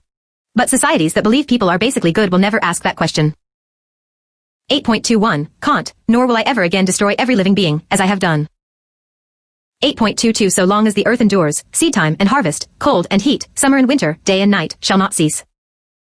God guarantees that he will never again be responsible for ending the world. If the world is destroyed, it will be because human beings did it, not God. Chapter 9. 9.1 God blessed Noah and his sons and said to them, be fertile and increase and fill the earth. These are the exact words that God said to Adam and Eve in Genesis 1:28, indicating that with Noah's family, the world is starting all over again. Therefore, just as we are all descendants of Adam and Eve, we are now all descendants of Noah, who is described as a tzaddik, a just or innocent person, the only individual so described in the Torah, and his wife. Because Noah descended from Adam and Eve's son, Seth, we are not descendants of Cain, a killer, whose descendants perished in the flood. Essay on having many children. Having destroyed mankind except for Noah and his family, God's first desire and commandment is that man repopulate the earth. This is the very opposite of the God's desires in the other major Near Eastern flood story, the Gilgamesh epic. In Viceroy Hamilton's words, the Gilgamesh epic concludes on a note exactly the opposite of the biblical story. It says overpopulation is the earth's primary problem, hence the need for population control, which can be accomplished either by nature or by the gods. Viewed in this light, Genesis 9:1 looks like a conscious rejection of the Gilgamesh epic. This universal law will be followed 5 verses later by another universal law, to put murderers to death. They are related. The first is a command to increase human life, and the second is a law to eliminate those who intentionally decrease human life. See the essay on capital punishment on verse 6. To many of those who regard the Bible as binding, this blessing and command to fill the earth means one should strive to have as many children as possible. As possible should be rationally understood as the number of children parents can adequately provide for. Others, however, argue this injunction was issued when the world was essentially empty and needed to be populated. In our time, they argue, we should not regard this commandment as applicable. Indeed, many people actively oppose large families on the grounds that the earth cannot sustain an ever-increasing number of people. Beginning shortly after World War II and accelerating in the 1960s, doctrines such as zero population growth, ZPG, arose in the West. As it has turned out, the earth has not only been able to sustain a vast increase in human population, a dramatically smaller percentage of people than ever died of hunger. In other words, while the number of humans grew dramatically, the large majority have been adequately fed. Generally speaking, the only people who have died of hunger in the contemporary world did so either because of war, an oppressive government, and or a corrupt society, not because there was not enough food on earth to feed them. Nevertheless, the ZPG message took hold in the popular consciousness. Consequently, in the West at the present time, with rare exceptions, the people who have large families, 4 or more children, are religious, devout Roman Catholics, Orthodox Jews, evangelical Christians, and faithful Mormons. Meanwhile, the irreligious, with the exception of some of those relying on state assistance, increasingly have few or no children. The same holds true for marriage. The religious are more likely to marry. These are 2 examples of how differently people who base their lives on the Bible live from those who do not. The most widely accepted explanations for people having fewer children are affluence and the greater independence of women. But this does not account for why affluent religious people continue to have many children. Therefore, one must add what is one of the most, and perhaps the most, important explanations for low birth rates in the modern world, secularism with its concomitant abandonment of the Bible. And why do secular people have so few children? The primary reason is that without God and religion, people are understandably determined to enjoy the only world they believe exists, the material world. Without God, only matter is real. Such people, consciously or unconsciously, reason that one should therefore enjoy this world as much as possible in the short amount of time one exists. And children are regarded, not without reason, as depriving parents of the ability to enjoy many of life's pleasures. In addition to the great financial expenses associated with raising children, it is much more difficult to eat out, go to the movies, and travel abroad as often as one would like when one has to take care of children. 9.2 The fear and dread of you shall be upon all the beasts of the earth, and upon all the birds of the sky, everything with which the earth is astir, and upon all the fish of the sea. They are given into your hand. Man may eat animals. 9.3 Every creature that lives shall be yours to eat, as with the green grasses. I give you all these. Why does God allow meat eating? The traditional explanation is that it was a concession to man's desire for meat. Of course, that implies vegetarianism is the biblical ideal, in which case, as progress is made in making a vegetarian diet more protein-based, human beings should strive to eat less meat or eliminate it altogether from their diet. The 15th century Spanish Jewish philosopher Joseph Albo hoped this would be the direction in which humankind would evolve. In the killing of animals, even in the best of circumstances, there is cruelty. 1. For a fuller discussion about morality and vegetarianism, see the essay on Does the Torah Advocate Vegetarianism? At Genesis 2:16. Humane treatment of animals is universally binding. 9.4 You must not, however, eat flesh with its lifeblood in it. Asserting that the Bible's ultimate ideal is vegetarianism is speculative. But what can be said with certainty is God and the Bible are greatly concerned with preventing animal suffering. While God does not ban meat eating, he does demand humane treatment of animals. Treating animals humanely is legislated or ordained 10 times in the Torah. For example, the Torah prohibits muzzling an ox while it is working in the field, Deuteronomy 25:4. It obligates us to help an animal overwhelmed by a burden, Exodus 23:5, and we are commanded to give animals a day of rest, and that is in the 10 Commandments. Here, however, is the Torah's first law, God commanding humane treatment of animals. Moreover, it is considered binding on all people, not only on Jews. This verse has been understood in Jewish sources from earliest times as prohibiting eating the limb of a living animal, because tearing the limb off a living animal induces great pain. The ban on consuming blood. There is a second law contained in this injunction. We are not allowed to consume the blood of an animal. It must be drained prior to eating the flesh. This law has no parallel in the ancient Near East. At one time, there was speculation among some Bible scholars that this blood prohibition reflected an ancient taboo. But the eminent Bible scholar Jacob Milgrom, longtime professor and chair of the Department of Near Eastern Studies at the University of California at Berkeley, discovered that none of Israel's neighbors possessed this absolute and universally binding blood prohibition. Blood is everywhere else partaken of as food. But in the Bible's view, man has a right to nourishment, not to life. Hence the blood, which is the symbol of life, must be drained, returned to the universe, to God too. 9.5 But for your own lifeblood, I will require a reckoning. I will require it of every beast, of man too, will I require a reckoning of human life, of every man for that of his fellow man. In this Noahide law, a law that is binding on the children of Noah, meaning all mankind, God outlaws murder. As noted, until this point, God relied on conscience to induce human beings to behave righteously. However, as the story of Cain's killing of Abel, and the world's being consumed by violence demonstrated, conscience alone was not enough to prevent man from acting violently. With the Noahide laws, God makes a second effort to teach humanity how to be good. Morality is now revealed, though only a few rules are conveyed. This too, as we will see, will not be sufficient. God will therefore try a third time to make a good world, with the revelation known as the 10 Commandments. Even animals that kill a human being are to be put to death. This is not a statement about animal free will and moral culpability, but about the seriousness of taking a human life. That murder is the first act prohibited by God after the flood likely implies murder was rampant in the world when God decided to destroy it. Essay, the death penalty for murder is a moral cornerstone of society. 9.6 Whoever sheds the blood of man, by man shall his blood be shed, for in his image did God make man. Taking the life of a murderer is another Noahide law, a law binding on all humanity. Indeed, the Torah considers the death penalty for premeditated murder so essential to creating a civilized society, it is one of the first 3 commandments God gives to mankind. 3. In the Torah's view, God deems taking the life of premeditated murderers fundamental to the moral order of society, every society, not just Jewish society. Very few commandments in the Torah are demanded of all people, but the death penalty for murderers is one of those few. It is listed here prior to the existence of the Israelites.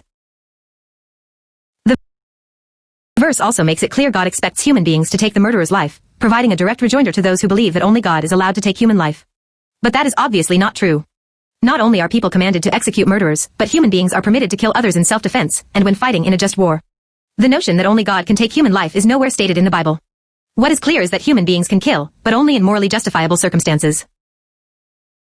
The Torah considers the death penalty for premeditated murder so essential to creating a civilized society, it is one of the first 3 commandments God gives to mankind. In addition, this is one of very few commandments in the Torah accompanied by an explanation. A murderer's life is to be taken because in his image did God make man. We are to take a murderer's life precisely because human life is uniquely precious. Unlike all other creatures, human beings are created in God's image. Opponents of the death penalty argue the very opposite. Precisely because human life is uniquely precious, we should not take even the life of a murderer. but both in the view of the Torah and in terms of simple logic having nothing to do with God or theology. Allowing every murderer to keep his life reduces the worth of human life, because it belittles murder. This is easily demonstrated.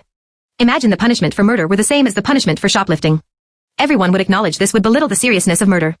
And when murder is belittled, the worth of human life is cheapened. Society teaches how bad an action is by the punishment it metes out. Only when a society takes the life of a murderer is it announcing in the clearest way possible that murder is the ultimate sin. Keeping every murderer alive makes no such announcement, even if it involves life imprisonment. Life in prison is a harsh punishment, but the murderer, while not free to leave prison, is allowed to keep his life.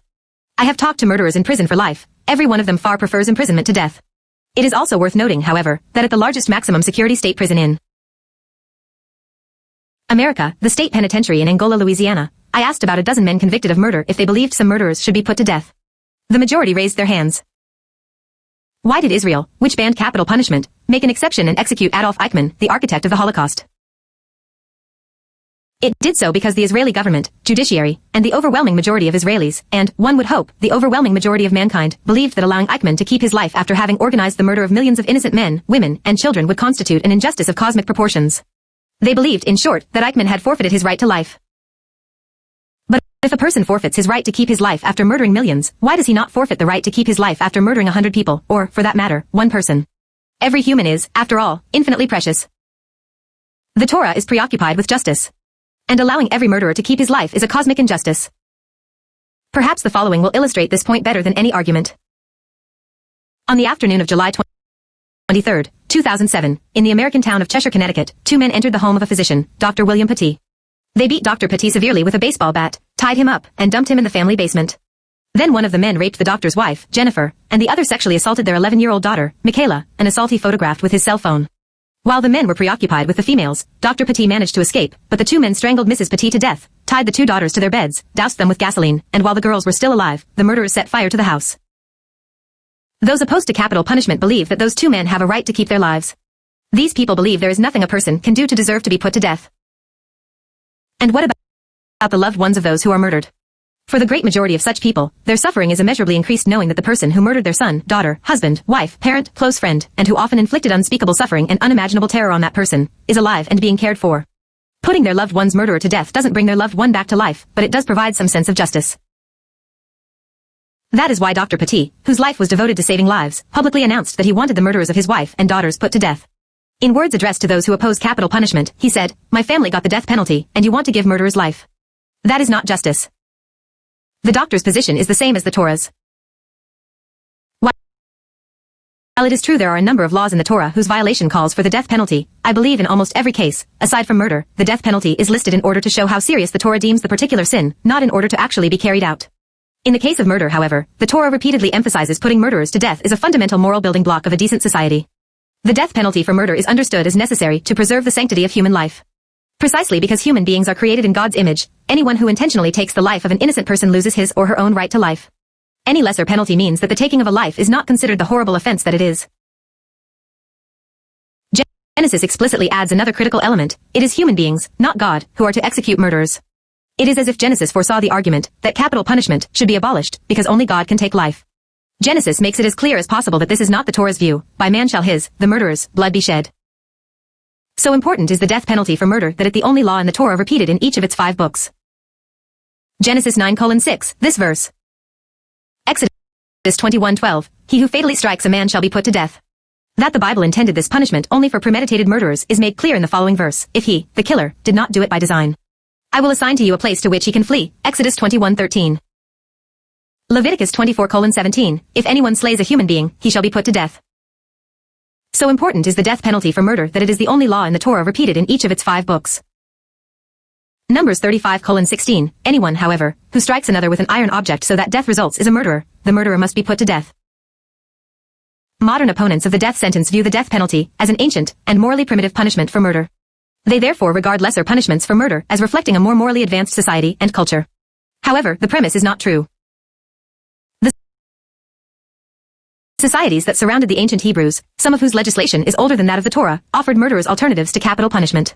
For example, the family of the victim could accept money from the murderer in return for absolution. It was in direct repudiation of this practice the Torah legislated, and you shall not take reparation for the soul of a murderer who deserves to die, but he shall be put to death. Numbers 35:31. Allowing murderers to pay a bribe to the family of the victim granted a great advantage to wealthy murderers. To this day, highly affluent murderers, being able to hire the finest defense attorneys, almost always avoid execution. Deuteronomy, the Torah's fifth and final book, rules that if a premeditated murderer tries to claim asylum in one of the cities of refuge set aside for those who had killed someone unintentionally, he should be expelled from the city of refuge and executed. Do not look on him with pity. Thus you will purge Israel of the blood of the innocent. Deuteronomy 19:11-13. Deuteronomy 19:20 adds the commonsensical notion that the death penalty is necessary so that people shall hear and be afraid. Relying on common sense, the Bible argues the threat of being put to death will deter at least some people from committing murder. One of the reasons for all societal punishments is to deter crime. To deny the death penalty would ever deter murder is to argue murder is the only crime that can never be deterred. To deny the death penalty would ever deter murder is to argue murder is the only crime that can never be deterred. The Bible is so emphatic about the death sentence it also decrees that you shall take a murderer from my very altar to die. Exodus 21:14. Murderers cannot claim sanctuary in a temple, as was and has been permitted in many societies throughout history, because allowing a murderer to seek safe haven in God's sanctuary makes a mockery of the God who hates murder.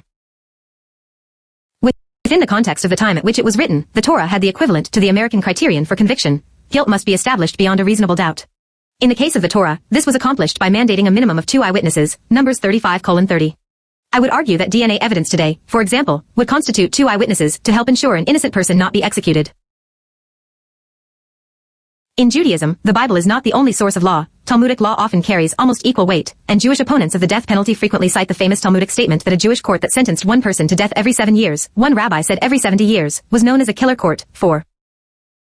Yet within the very same paragraph, Rabbi Simeon ben Gamliel, the head, Nasi, of the Sanhedrin, the Jewish High Court, dismissed this view. They, the rabbis opposed to capital punishment, would have increased bloodshed. 5. Moreover, the killer court statement was made at a time when Jews had neither a state nor the political power to put these views into practice. The statement was purely theoretical. As the authoritative Encyclopedia Judaica notes, when the Sanhedrin had power to inflict the death sentence, they exercised it. To their credit, the rabbis made it difficult to administer capital punishment. For example, aware that confessions were often obtained through torture, Jewish law forbade admitting confessions, no matter how non-violently obtained, as evidence in capital cases. But the Talmud also ruled that in times of great violence, the death sentence could and should be restored to wider use. Much of rabbinic opposition to capital punishment was rooted in opposition to practices among the Romans who controlled Judea. They executed vast numbers of innocent people and used torture to extract confessions. It would appear, therefore, the rabbis who made the death sentence very difficult to administer were thinking either in terms of a state in which murder was extremely rare and or an unjust state. Their thinking was not intended to apply to a state in which murder was common. Because every human being is created in God's image, murder is the ultimate crime. Hence, the Bible insists it deserves the ultimate punishment. 9.7 Be fertile, then, and increase, abound on the earth and increase on it. 9.8 And God said to Noah, and to his sons with him. 9.9 I now establish my covenant with you, and your offspring to come.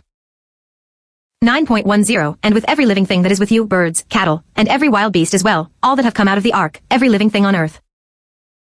9.11 I will maintain my covenant with you. Never again shall all flesh be cut off by the waters of a flood, and never again shall there be a flood to destroy the earth. 9.12 God further said, This is the sign that I set for the covenant between me and you, and every living creature with you, for all ages to come. 9.13 I have set my bow in the clouds, and it shall serve as a sign of the covenant between me and the earth. 9.14 When I bring clouds over the earth, and the bow appears in the clouds. 9.15 I will remember my covenant between me and you and every living creature among all flesh, so that the waters shall never again become a flood to destroy all flesh.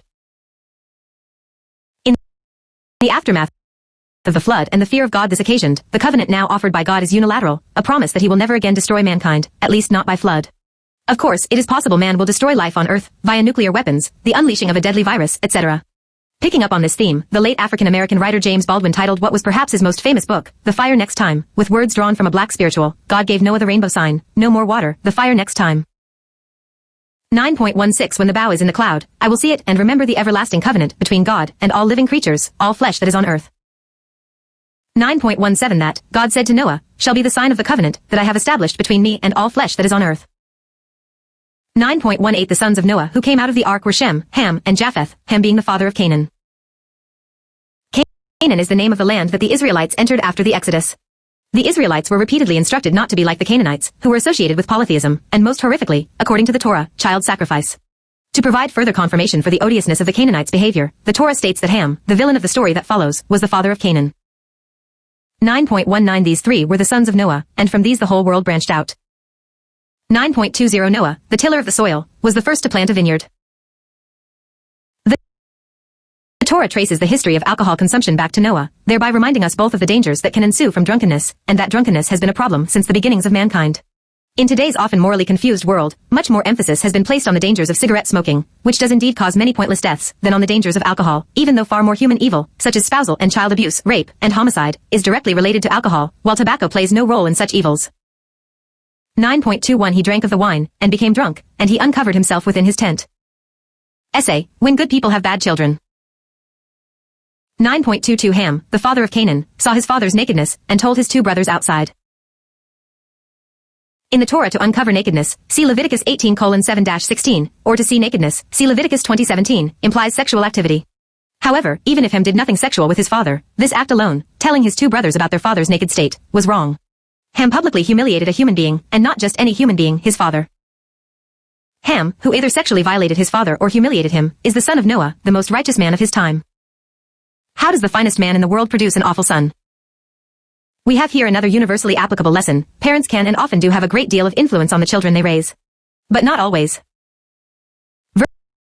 Virtually every adult reader of this commentary knows good people who have raised children whose values are the opposite of their parents. There are good, fine, and kind parents who have an awful child, and there are awful parents who have extraordinarily kind and upstanding children. Regarding the latter, I know a man well whose childhood was filled with sexual, physical, and verbal abuse, and who was raised in foster homes where he was abused again. Had he turned out to be a murderer, people would say, it makes sense, just look at his childhood. But this man did not turn out to be a murderer, he turned out to be one of the finest and most honest people I have had the honor to know.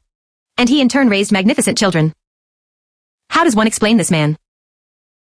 When I have asked him to explain how he turned out, he always speaks about an inexplicable bond with God he had from his earliest memories. But that, of course, only prompts the obvious question, where did that bond come from? Likewise, I was riveted by a book, A Mother's Reckoning by Sue Klebold.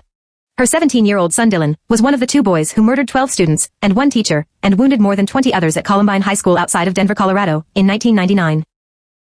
As described in a New York Times review of her book, Dylan Klebold experienced a home life that was, if not perfect, better than ordinary. Dylan grew up with happily married parents, a work-from-home dad who shared a snack and the sports pages with his teenage son every day after school, and a mom who worked with disabled college students, setting a moral example at the office before coming home at night to make the gloppy, layered Mexican casseroles her two sons loved. Having read her book, I fully agree with this reviewer. Politely, methodically, she eviscerates in the reader the dearly held conviction that had he or she been in Sue Klebold's place, all could have been prevented. In other words, the Klebolds no more produced a mass murderer than my friend's pathologic parents produced a superb human being. We who have good children may be partially, or even very responsible for that fact. But we are also very lucky. Nothing in life is as humbling as being a parent. We learn sooner or later we are not only not gods, we are only people who can do our best in raising our children. What ultimately ensues is simply not in our hands. The same can be said about our Father in heaven, who is not fully responsible for how all his children, human beings, have turned out. I recall once after a speech I gave, overhearing a conversation my father, who had been in attendance, had with a man who approached him. For the record, my father did not see where I was and had no idea I could hear what was said. The man said to my father, "What a son you have. You must have been a great father." My father, a man not known for his modesty, thought for a moment and responded, "Actually, I was just very lucky." The relationship between being a good person and being a good parent is almost as small as the relationship between being a good musician, doctor, or plumber and being a good parent. It does not detract from my father's contribution in making me the man I became to note my father's admirable response was correct. We who have good children may be partially, or even very responsible for that fact. But we are also very lucky. One reason I not only revere the Torah, but love it is its honesty. About everything. Thus, every family described in the book of Genesis is what we would today call dysfunctional. This is the Torah's gift to every human being who has dysfunctional relatives. The Torah is telling us, this is, unfortunately, normal. Next time you are filled with guilt about one, or more, of your children, remember the most righteous man in the world produced a bad son. There is, however, another lesson to be drawn from Noah, the most righteous man. Having a bad child, being a good person is not the same as being a good parent. There are very many good people who do not know how to raise a good child. The relationship between being a good person and being a good parent is almost as small as the relationship between being a good musician, doctor, or plumber and being a good parent. Too many parents think their being a good person, a good model in modern parlance, suffices to produce good children. If that were the case, Noah would have had the finest children in the world. And nearly all good people would have good children. But while providing a good model to one's child is very important, it is not sufficient. To offer an analogy, if a parent wishes to raise a child who will be a good pianist, it means little if the parent is a good pianist. The parent needs to give the child piano lessons. The same holds true for goodness. Parents need to give their children goodness lessons, otherwise, their being models of goodness will likely mean little. Parents need to give their children goodness lessons, otherwise, their being models of goodness will likely mean little. In our time, many parents, including the best educated, think love is all a child needs. But if all a child receives is love and nothing in turn is demanded from the child, he or she will probably become a narcissist. How does one give a child goodness lessons? First, by emphasizing character above all other qualities. For many years, I have asked parents to ask their child, whether their child is 5 or 50 years old, this question: what do you think I most want you to be, happy, successful, smart, or good? In most cases, the child answers something other than good. For good reason. Most parents do not make it clear that they care much more about their son or daughter's character than about their school grades, or what university they go to, or how financially successful they are, or even how happy they are at any given moment. Indeed, what they do make clear when speaking to others, often in the presence of the child, is they are most proud of their child's academic, athletic, and cultural attainments and, particularly in the case of girls, their looks. Joseph Teleschkin has been advocating for years that parents reserve their highest praise of their children for when their children do kind acts. Second, parents need to constantly emphasize goodness, integrity, and honesty. To cite a few examples, parents should make clear how disappointed they would be if their child cheated on an exam. They should vigilantly monitor how their child treats other people, whether those people are friends or adults, and they should vigilantly monitor the decency of their children's friends. Third, children need moral discipline, and the earlier it begins, the more likely it will work. When children do something wrong, it is very tempting to ignore it, or to dismiss it. For example, parents might say he's only 5, and say nothing, assuming he or she will outgrow the bad behavior. Likewise, when children are disciplined in school, parents must reinforce the school's decision, assuming it is a fair one, not rush to defend their child. And fourth, grounding their moral teachings in the Bible can only help. The moral wisdom of the Bible is unparalleled, making that clear is the primary reason for this Bible commentary. Having children recognize that there is a God who expects them to be decent is a particularly powerful impetus to good behavior.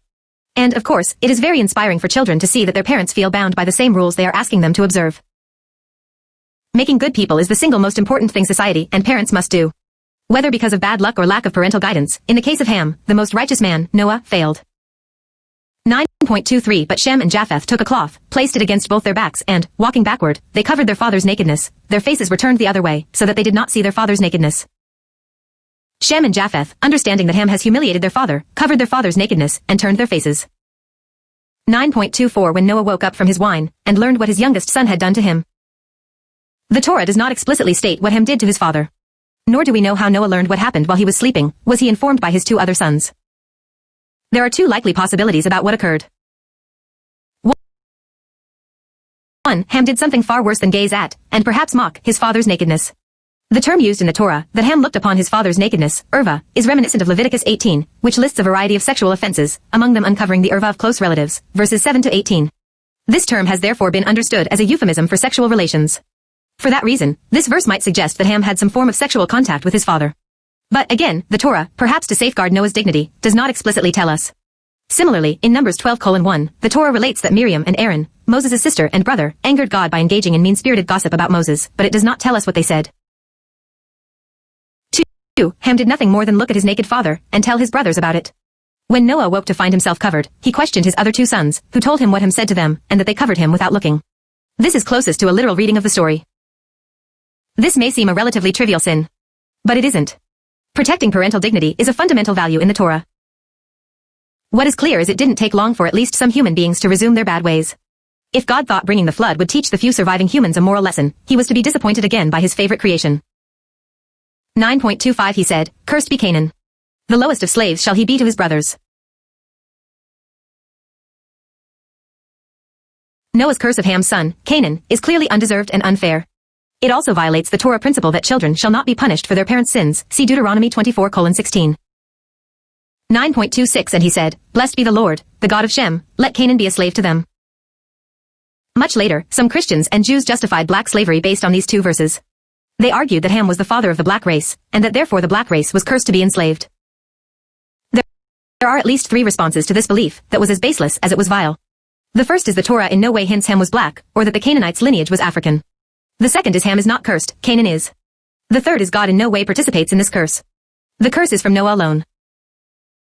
9.27 May God enlarge Japheth, and let him dwell in the tents of Shem, and let Canaan be a slave to them. 9.28 Noah lived after the flood 350 years. The story of the uncovering of Noah's nakedness is the only incident from the last 350 years of Noah's life that is chronicled in the Torah. It is likely, therefore, this story is, among other things, meant to underscore the dangers of excessive drinking, a danger emphasized a few chapters later in Genesis when the inebriated and oblivious Lot sleeps with his daughters, Genesis 19:32-35.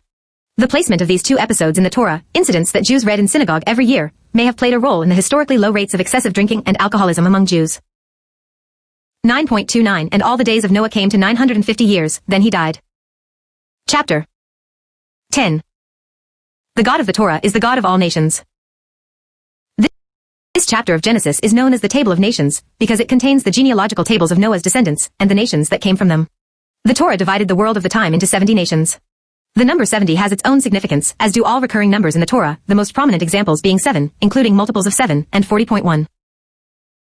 This chapter is another example of a Torah text that seems irrelevant, but is in fact not only significant, but revolutionary. This chapter affirms God is the God of all nations, and is interested in all nations. There is nothing like this in any other contemporaneous religious literature. From the first chapter of Genesis until now, the Torah has had nothing to say about Israelites, Hebrews, or Jews. The God of the Torah is the God of the world, not just of the Jews. And the Jews are chosen to be a blessing to the nations of the world.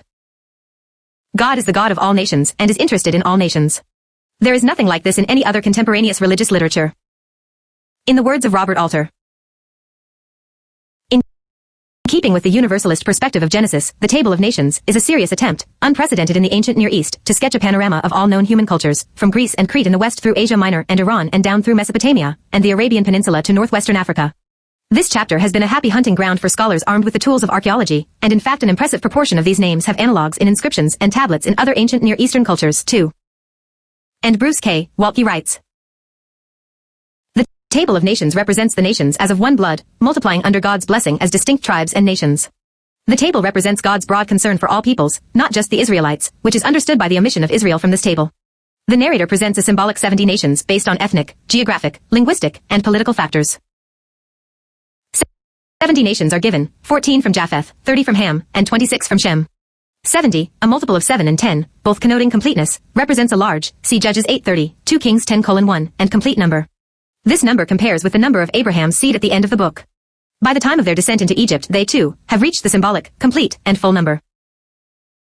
Thus, the sovereign God has laid a firm foundation for making this microcosm of the nations, Abraham's seed, into a nation, Israel, able to bless the earth, cf. Gen 46:27, ex 1:5.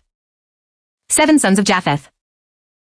10.1 These are the lines of Shem, Ham, and Japheth, the sons of Noah. Sons were born to them after the flood. 10.2 The descendants of Japheth, Gomer, Magog, Madai, Javan, Tubal, Meshech, and Tiras. 7 grandsons of Japheth. 10.3 The descendants of Gomer, Ashkenaz, Riphath, and Togarmah. 10.4 The descendants of Javan, Elisha and Tarshish, the Kittim, and the Dodanim. 10.5 From these the maritime nations branched out. These are the descendants of Japheth by their lands, each with its language, their clans and their nations. 4 sons of Ham. 10.6 The descendants of Ham, Cush, Mizraim, Put, and Canaan. 7 grandsons of Ham. 10.7 The descendants of Cush, Seba, Havilah, Sabta, Rama, and Sabtika. The descendants of Rama, Sheba, and Dedan. And the mighty Nimrod. 10.8 Cush also begot Nimrod, who was the first man of might on earth. 10.9 He was a mighty hunter by the grace of the Lord, hence the saying, like Nimrod a mighty hunter by the grace of the Lord. 10.10 The mainstays of his kingdom were Babylon, Erech, Akkad, and Calneh in the land of Shinar. 10.11 From that land Ashur went forth and built Nineveh, Rehoboth-ir, Calah. 10.12 And Rezin between Nineveh and Calah, that is the great city. 7 sons of Mizraim, Egypt. 10.13 And Mizraim begot the Ludim, the Anamim, the Lahabim, the Naphtahim. 10.1 For the Pathrusim, the Casluim, and the Caphtorim, whence the Philistines came forth. 11 descendants of Canaan and their land. 10.15 Canaan begot Sidon, his firstborn, and Hate. 10.16 And the Jebusites, the Amorites, the Girgashites. 10.17 The Hivites, the Arkites, the Sinites. 10.18 The Arvadites, the Zemarites, and the Hamathites. Afterward the clans of the Canaanites spread out. 10.19 The original, Canaanite territory extended from Sidon as far as Gerar, near Gaza, and as far as Sodom, Gomorrah, Admah, and Zeboim, Lasha. 10.20 These are the descendants of Ham, according to their clans and languages, by their lands and nations. Descendants of Shem. 10.21 Sons were also born to Shem, ancestor of all the descendants of Eber and older brother of Japheth. 10.22 The descendants of Shem, Elam, Ashur, Arpachshad, Lud, and Aram. 10.23 The descendants of Aram, Uz, Hul, Gether, and Mash. 10.24 Arpachshad begot Shelah, and Shelah begot Eber. 10.25 Two sons were born to Eber, the name of the first was Peleg, for in his days the earth was divided, and the name of his brother was Joktan. 10.26 Joktan begot Almadad, Shalef, Hazarmaveth, Jerah. 10.27 Hadaram. 10.28 Obal, Abimael, Sheba. 10.29 Ophir, Havilah, and Jobab, all these were descendants of Joktan. 10.30 Their settlements extended from Mesha as far as Sephar, the hill country to the east. 10.31 These are the descendants of Shem according to their clans and languages, by their lands, according to their nations. The genealogical line that will continue to play a significant role in this story is that of Shem, the ancestor of Abraham. 10.32 These are the groupings of Noah's descendants, according to their origins, by their nations, and from these the nations branched out over the earth after the flood. Chapter 11. 11.1 Everyone on earth had the same language and the same words. Given that the Torah traces all human beings to a single couple, it traces all languages to a single language. This may well be so, but linguists will probably never be able to either prove or disprove it. 11.2 And as they migrated from the east, they came upon a valley in the land of Shinar and settled there. 11.3 They said to one another, Come, let us make bricks and burn them hard. Brick served them as stone, and bitumen served them as mortar. This verse is another example of the Torah's antiquity. Sarna writes that the Torah here displays an accurate and detailed knowledge of Mesopotamian construction techniques, further evidence for its origins in the period described. 11.4 And they said, Come, let us build us a city. We tend to remember only the Tower of Babel, but every time the Torah mentions the tower, it also mentions the city that was built with it. 11.4 Kant, and a tower with its top in the sky. To this day, people identify, or more precisely, confuse, big with important. Essay, The Self-Destructive Pursuit of Fame. 11.4 Kant, to make a name for ourselves. Nothing has changed regarding human nature. To this day, countries vie with one another to build the tallest building in the world for no other reason than to become the country that built the tallest building in the world, to make a name for ourselves. But having the tallest building in the world says nothing about a country other than it has the tallest building in the world. The Torah does not necessarily oppose making a name for oneself. In the very next chapter, God tells Abraham that he will make Abraham's name great, 12:2. The sin of the builders of Babel, and of most people wanting to make a name for themselves, is wanting to do so solely to make a name for themselves, to bring glory to themselves. As God is completely absent, they recognize nothing higher than themselves to bring glory to. As explained in the commentary on the Ten Commandments' prohibition against having false gods, this nothing higher issue is at the core of the problem of contemporary art, most of which is meaningless, and much of which is degrading. There is a whole genre of contemporary art that is scatological in nature. See the essay on false gods in the commentary to Exodus 20:3, and the footnote for examples of scatological art. 1 By contrast, nearly all great Western art was produced by artists whose art and or whose societies affirmed God. As I note in the commentary to Exodus, I asked John Eliot Gardiner, one of the greatest Bach conductors, and the author of a major biography of Bach, if he thought there was a decline in the quality of classical music in the modern period, and if so, whether he would ascribe that decline in large measure to secularism, with its absence of faith in God. To my surprise, he fully agreed. When there is nothing higher than man, most art is simply self-referential. Look at me. That's what the builders of the Tower of Babel cared about. The Babel story has been pertinent to every age. But it is particularly relevant today, when so many people yearn, perhaps more than anything else, to be famous, to, in the Torah's words here, make a name for themselves. This yearning often starts at a very young age. I have asked young people for decades what they want to be when they get older, and over the years I have found increasing numbers respond, famous. And it is not only young people. Many adults in the country I know best, America, ache to be famous. To appear on any public media, make even a non-speaking appearance in a movie, or see one's name in print or on screen is to stand out, to validate one's worth. Before explaining why the pursuit of fame is a bad idea, it is important to acknowledge once more the desire to make a name for oneself is not necessarily a bad thing. If a person wants to become known for achieving a worthwhile goal, that can be a spur to pursuing that goal. Also, as long as a person is focused on the worthwhile end, the fame that comes as a byproduct is well earned, and will not distort the values or emotional stability of a balanced person. But if a person's primary goal is to be famous, fame becomes a false god. And like all false gods, it can be dangerous, because one of the characteristics of a false god is something that becomes higher than morality. Therefore, a person might do anything to become famous. For example, many experts believe a primary goal of young people who shoot their schoolmates is to have their 15 minutes of fame. Aside from theology and morality, there are other reasons why the pursuit of fame is pointless and often self-destructive. First, in almost every case, whatever fame a person achieves will die with him, if his fame even lasts that long.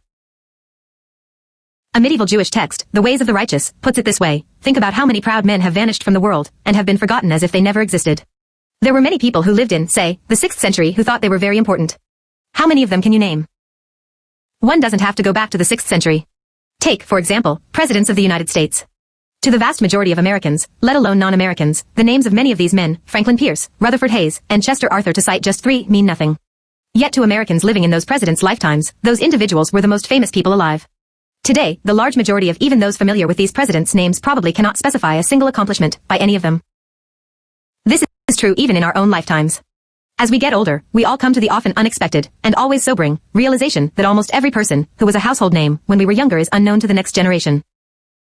As a Persian proverb puts it, after the game is over, the pawn and the king go into the same box. Second, fame is fleeting for the vast majority of those who attain it, that is, it doesn't even last until their death.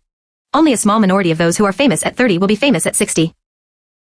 Third, when people who pursue fame lose it, they often end up emotionally and psychologically depressed. The more you value fame, the more you lose your purpose for living when you lose that fame.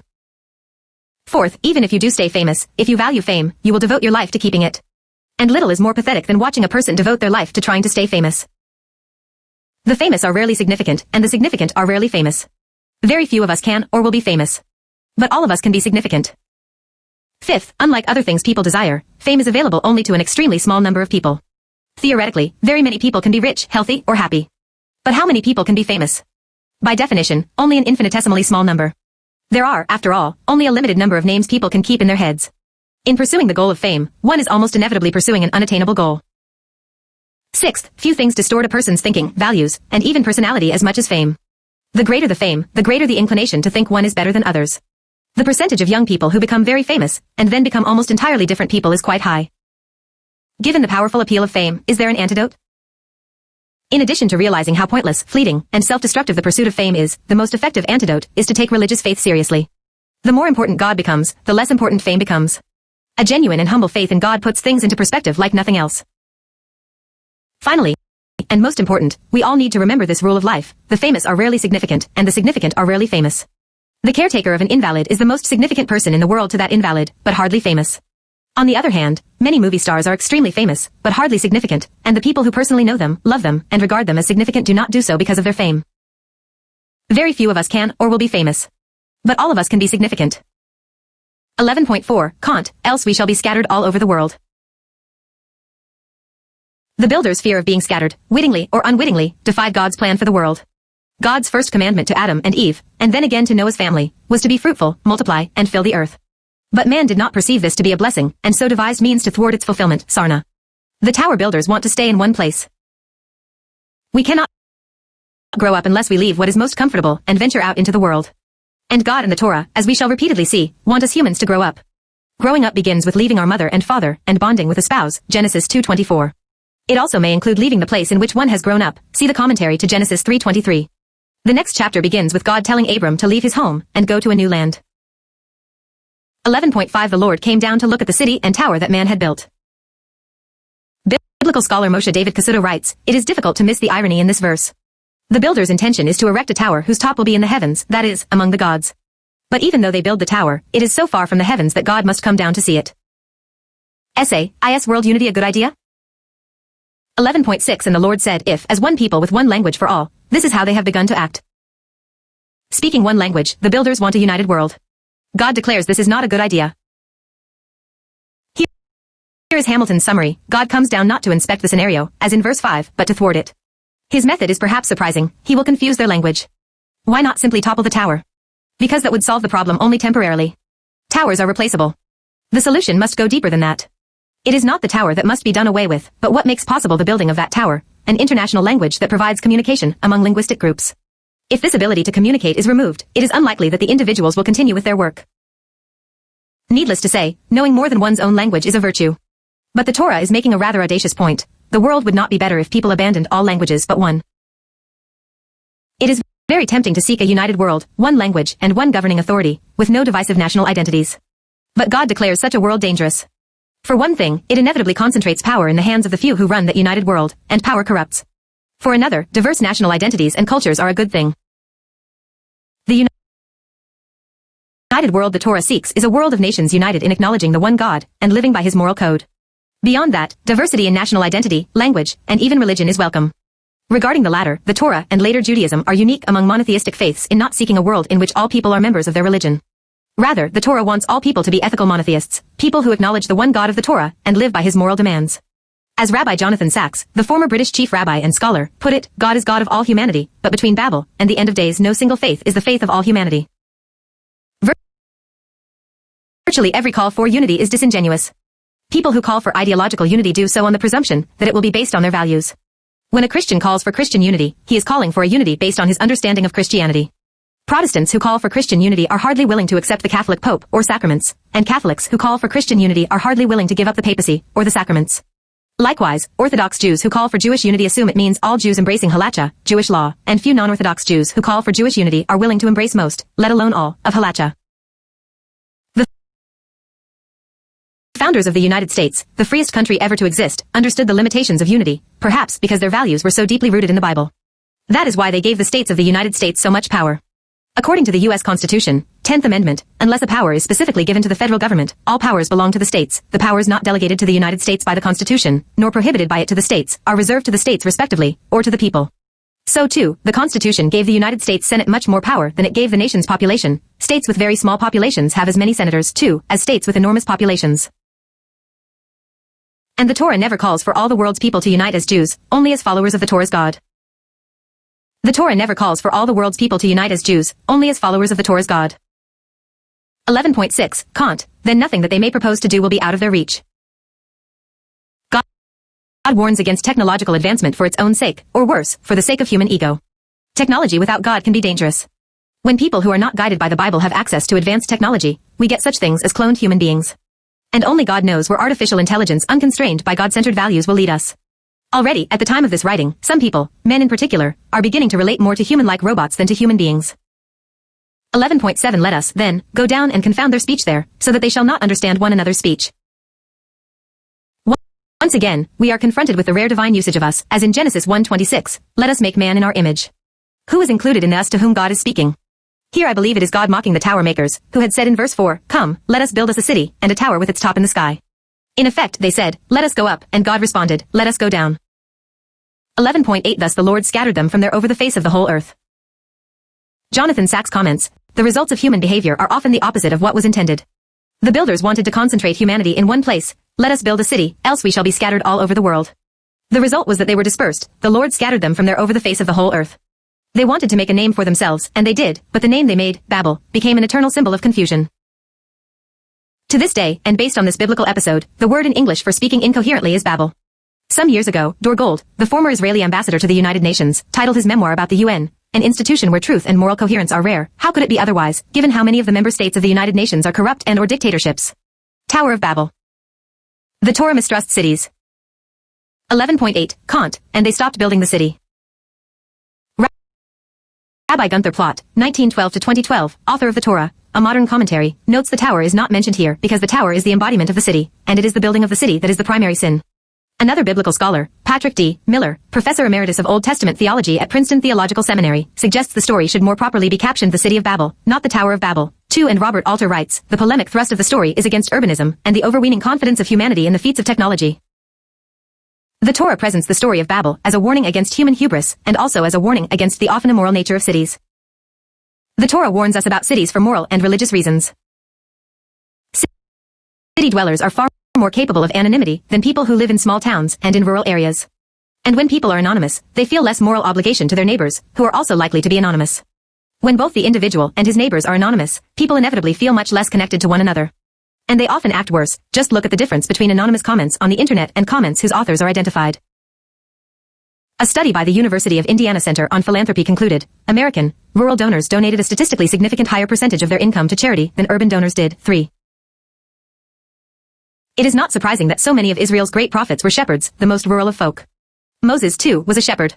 And nearly all of the terrible ideas of the modern period were thought up in cities, Marx in London, Hitler in Vienna, Lenin in a host of European cities, etc. Of course, there are fine people who live in cities, and there are bad people who live in rural areas. Moreover, even more than whether one is a city or rural resident, affiliation with a church or synagogue is the greatest predictor of how much a person will be involved in neighbors' lives. See the essay, It is not good for man to be alone in Genesis 2:18. But given their role as incubators of bad ideas, and the anonymity they afford, cities are a moral problem. Point 4. Cities have enriched civilizations culturally, artistically, scientifically, and medically. But morally, the Torah's preoccupation has often been another matter.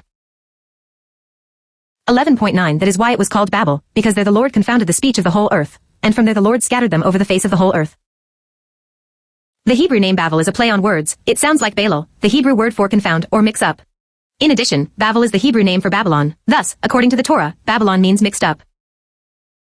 11.10 This is the line of Shem. Shem was 100 years old when he begot Arpachshad, 2 years after the flood.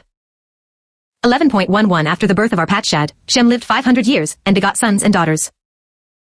11.12 When Arpachshad had lived 35 years, he begot Shelah. 11.13 After the birth of Shelah, Arpachshad lived 403 years, and begot sons and daughters.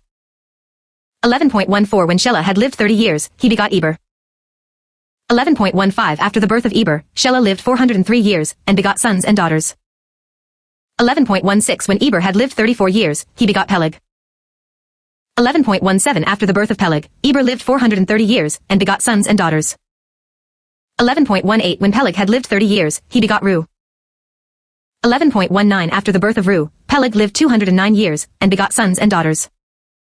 11.20 When Reu had lived 32 years, he begot Serug. 11.21 After the birth of Serug, Reu lived 207 years, and begot sons and daughters. 11.22 When Serug had lived 30 years, he begot Nahor. 11.23 After the birth of Nahor, Serug lived 200 years, and begot sons and daughters.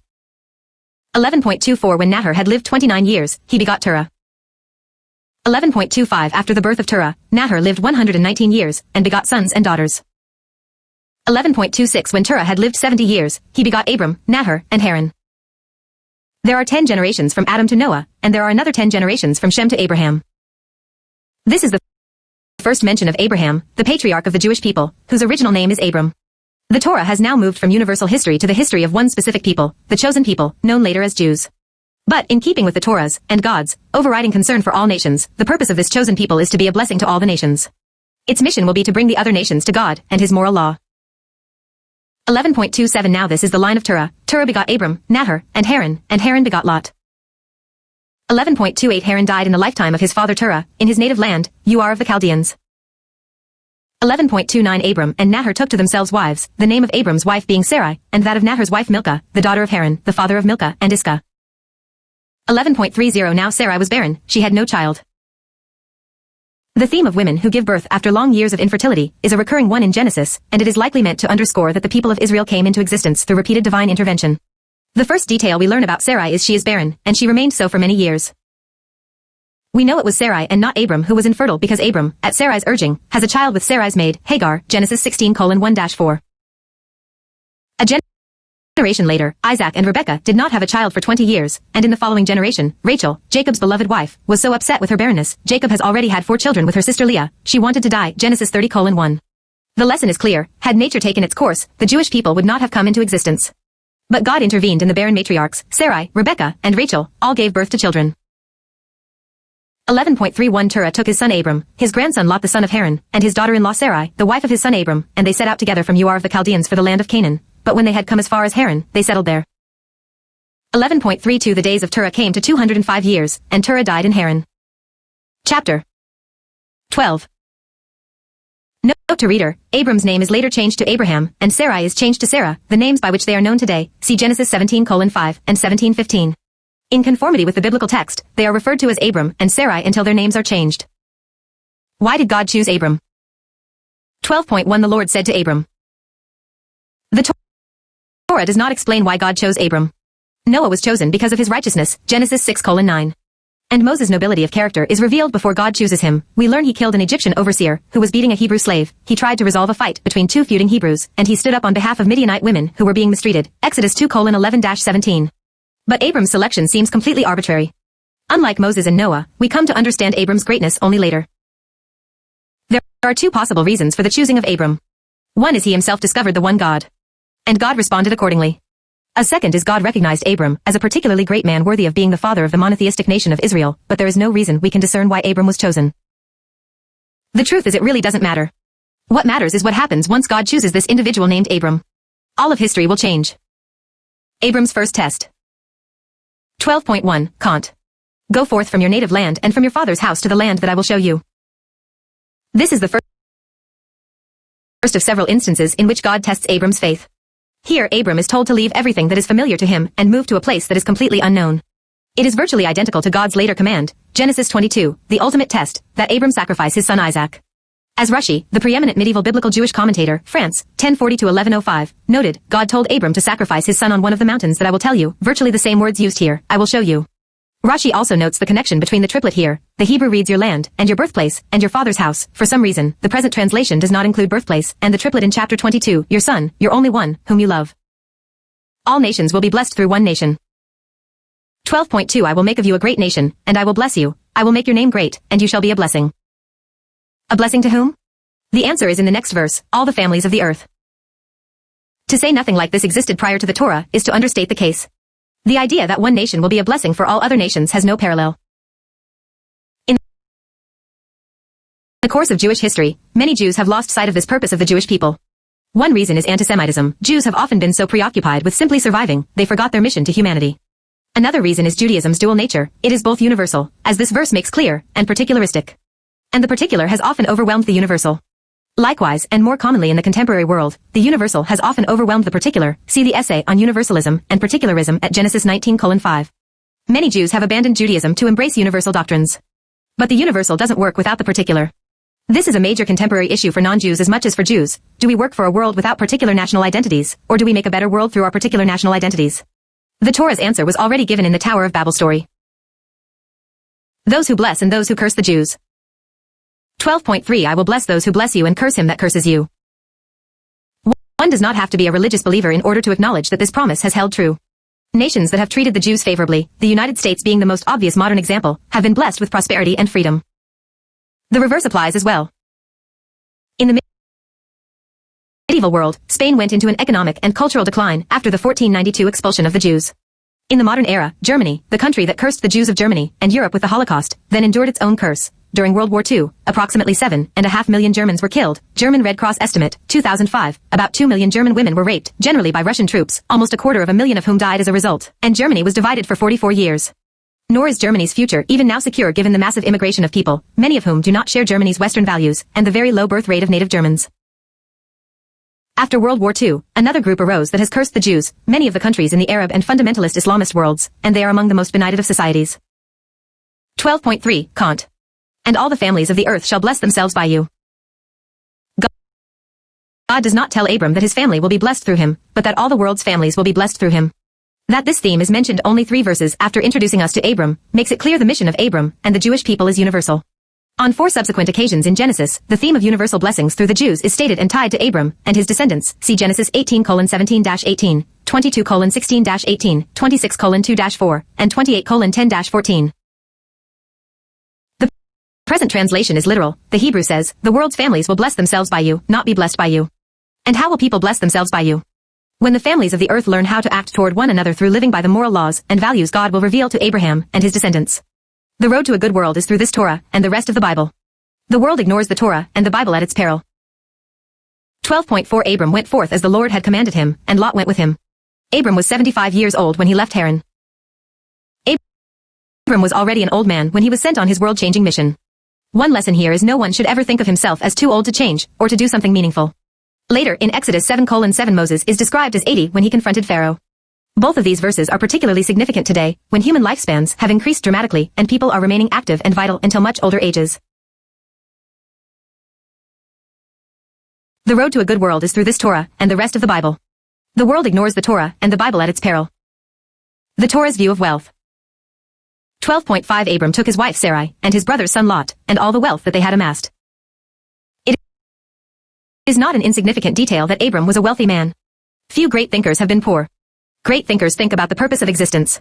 For the poor, the purpose of life is quite clear, to provide food and shelter for themselves and for their family. Only when people do not have to worry where their next meal is coming from do they have the time to think about great issues such as the purpose of life. This may also help to account for the fact that centuries later it was not a Hebrew slave who led the revolt against Pharaoh, it was Moses, the one Hebrew who had been raised in wealth. Also, the Torah has no problem with wealth. Abram, the man through whom all the nations and families of the earth will be blessed, was wealthy. There are good and bad rich people and good and bad poor people. The Torah judges people by their character, not their wealth. There are good and bad rich people and good and bad poor people. The Torah judges people by their character. 12.5 Kant, and the persons that they had acquired in Haran, and they set out for the land of Canaan. When they arrived in the land of Canaan. 12.6 Abram passed through the land as far as the site of Shechem, at the terebinth of Moreh. The Canaanites were then in the land.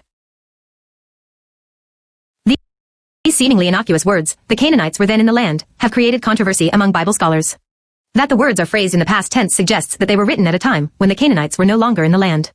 But at the time of Moses, which tradition dictates as the time when the Torah was written, the Canaanites were still very present in the land. Therefore, some scholars cite these words to argue that there are verses in the Torah written after the age of Moses. See commentary to Deuteronomy 1:1. However, even Robert Alter, who believes in later authorship and editing of the Torah, writes that such a reading is unnecessary. The point of the notation, as Gerhard von Rad has seen, is to introduce a certain tension with the immediately following promise that the land will be given to Abram's offspring. 12.7 The Lord appeared to Abram and said, I will assign this land to your offspring. And he built an altar there to the Lord who had appeared to him. 12.8 From there he moved on to the hill country east of Bethel, and pitched his tent, with Bethel on the west and Ai on the east, and he built there an altar to the Lord, and invoked the Lord by name. 12.9 Then Abram journeyed by stages toward the Negev. 12.10 There was a famine in the land, and Abram went down to Egypt to sojourn there, for the famine was severe in the land. Egyptian texts substantiate the possibility of such an itinerary in the second millennium B.C. 1. 12.11 As he was about to enter Egypt, he said to his wife Sarai, I know what a beautiful woman you are.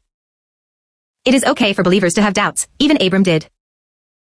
12.12 If the Egyptians see you, and think, she is his wife, they will kill me and let you live. Abram's statement, they will kill me, raises an interesting question. God has already promised Abram many descendants, so why would Abram believe he might be killed? His fear reminds us that even great people of faith sometimes have doubts. Doubts are part of faith. We feel overly concerned and certainly not demoralized when we have doubts. Doubts do not mean we are non-believers. Rather, we are, in the words of the American writer Louis Auchincloss, a believer who is having doubts. I have rarely met a believing Jew who never experienced doubts. I have met a few Christians who say they never have doubts, and I suspect more believing Muslims than either Jews or Christians would say they never have doubts.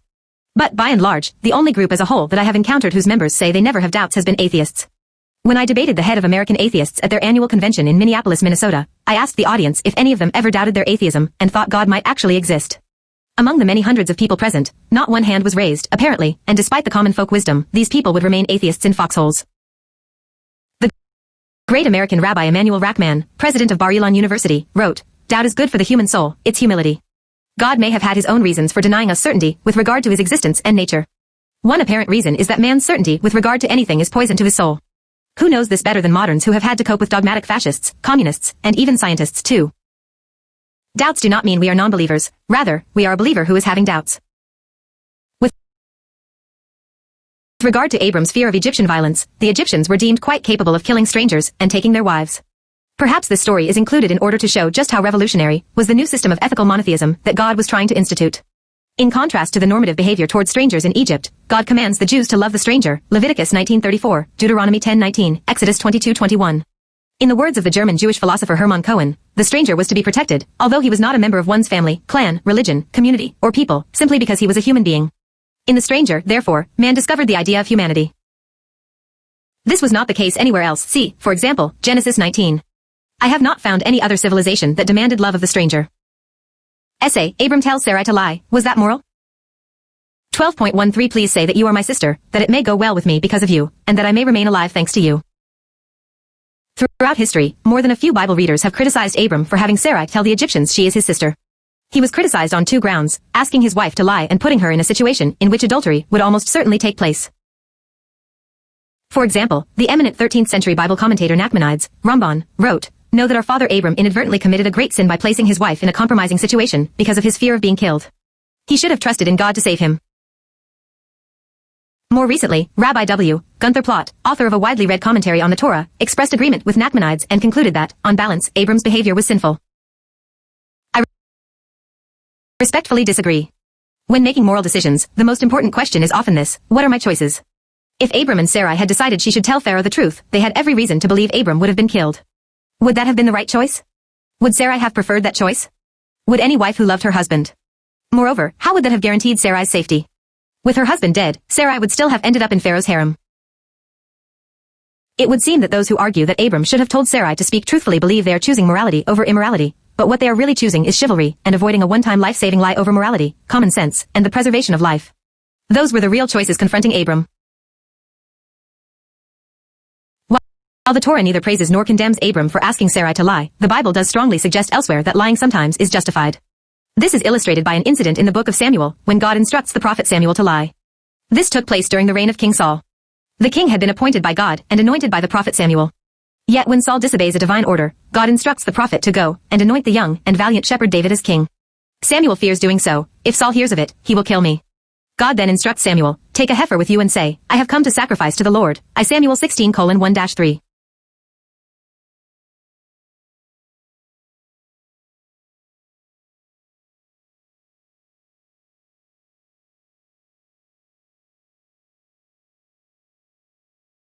As regards adultery, although it seems Abram is asking Sarai to commit adultery, in fact Sarai would not have been considered an adulterer if Pharaoh had taken her against her will. A woman who submits to a forced sexual act, whether she herself is married or whether the man forcing her is married, is not an adulteress.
Adulteress. During World War II, a Polish woman, Irene Gut-Opdyke, hid 12 Jews in the villa of a Nazi major, Eduard Rudgmer, for whom she was working as a housekeeper. When Rudgmer discovered the Jews, he told Opdyke that he would have them all murdered unless she agreed to become his mistress. The arrangement between Opdyke and the married Rudgmer continued for several months, until Opdyke and the 12 Jews were able to flee to the forest. In 1982, Opdyke was honored at Israel's Holocaust Memorial, Yad Vashem, where she planted a tree on the Avenue of the Righteous. In 1995, she was also honored with a papal blessing from Pope John Paul II. Both Jews and Catholics recognized that Irene Opdyke was a saintly religious model. We of course have no way of being certain about what Sarai thought of her husband's plan.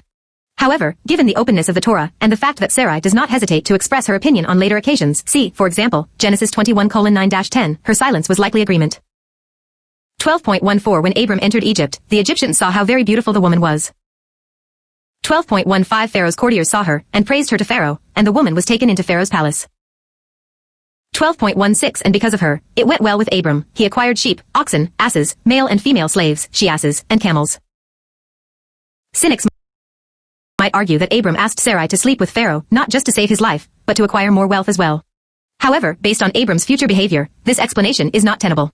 Abram refused wealth on 2 separate occasions, in the very next chapter, when he offered Lot superior land to what he took for himself, 13:9-11, and again when he declined the spoils of war offered by the king of Sodom, 14:21-24. 12.17 But the Lord afflicted Pharaoh, and his household with mighty plagues on account of Sarai, the wife of Abram. 12.18 Pharaoh sent for Abram and said, What is this you have done to me? Why did you not tell me that she was your wife? 12.19 Why did you say, She is my sister, so that I took her as my wife? Now, here is your wife, take her and begone. It turns out that Abram's belief that Pharaoh would kill him if the king knew Sarai was his wife was probably right. Would Pharaoh have returned Sarai to Abram absent the plagues that struck his household? There is ample reason to believe Abram and Sarai knew the nature of the people they were going to be dealing with in Egypt. Nor did they have reason to assume God would use a miracle to save them from Pharaoh. 12.20 And Pharaoh put men in charge of him, and they sent him off with his wife, and all that he possessed. Chapter 13 13.1 From Egypt, Abram went up into the Negeb, with his wife, and all that he possessed, together with Lot. 13.2 Now Abram was very rich in cattle, silver, and gold. 13.3 And he proceeded by stages from the Negeb as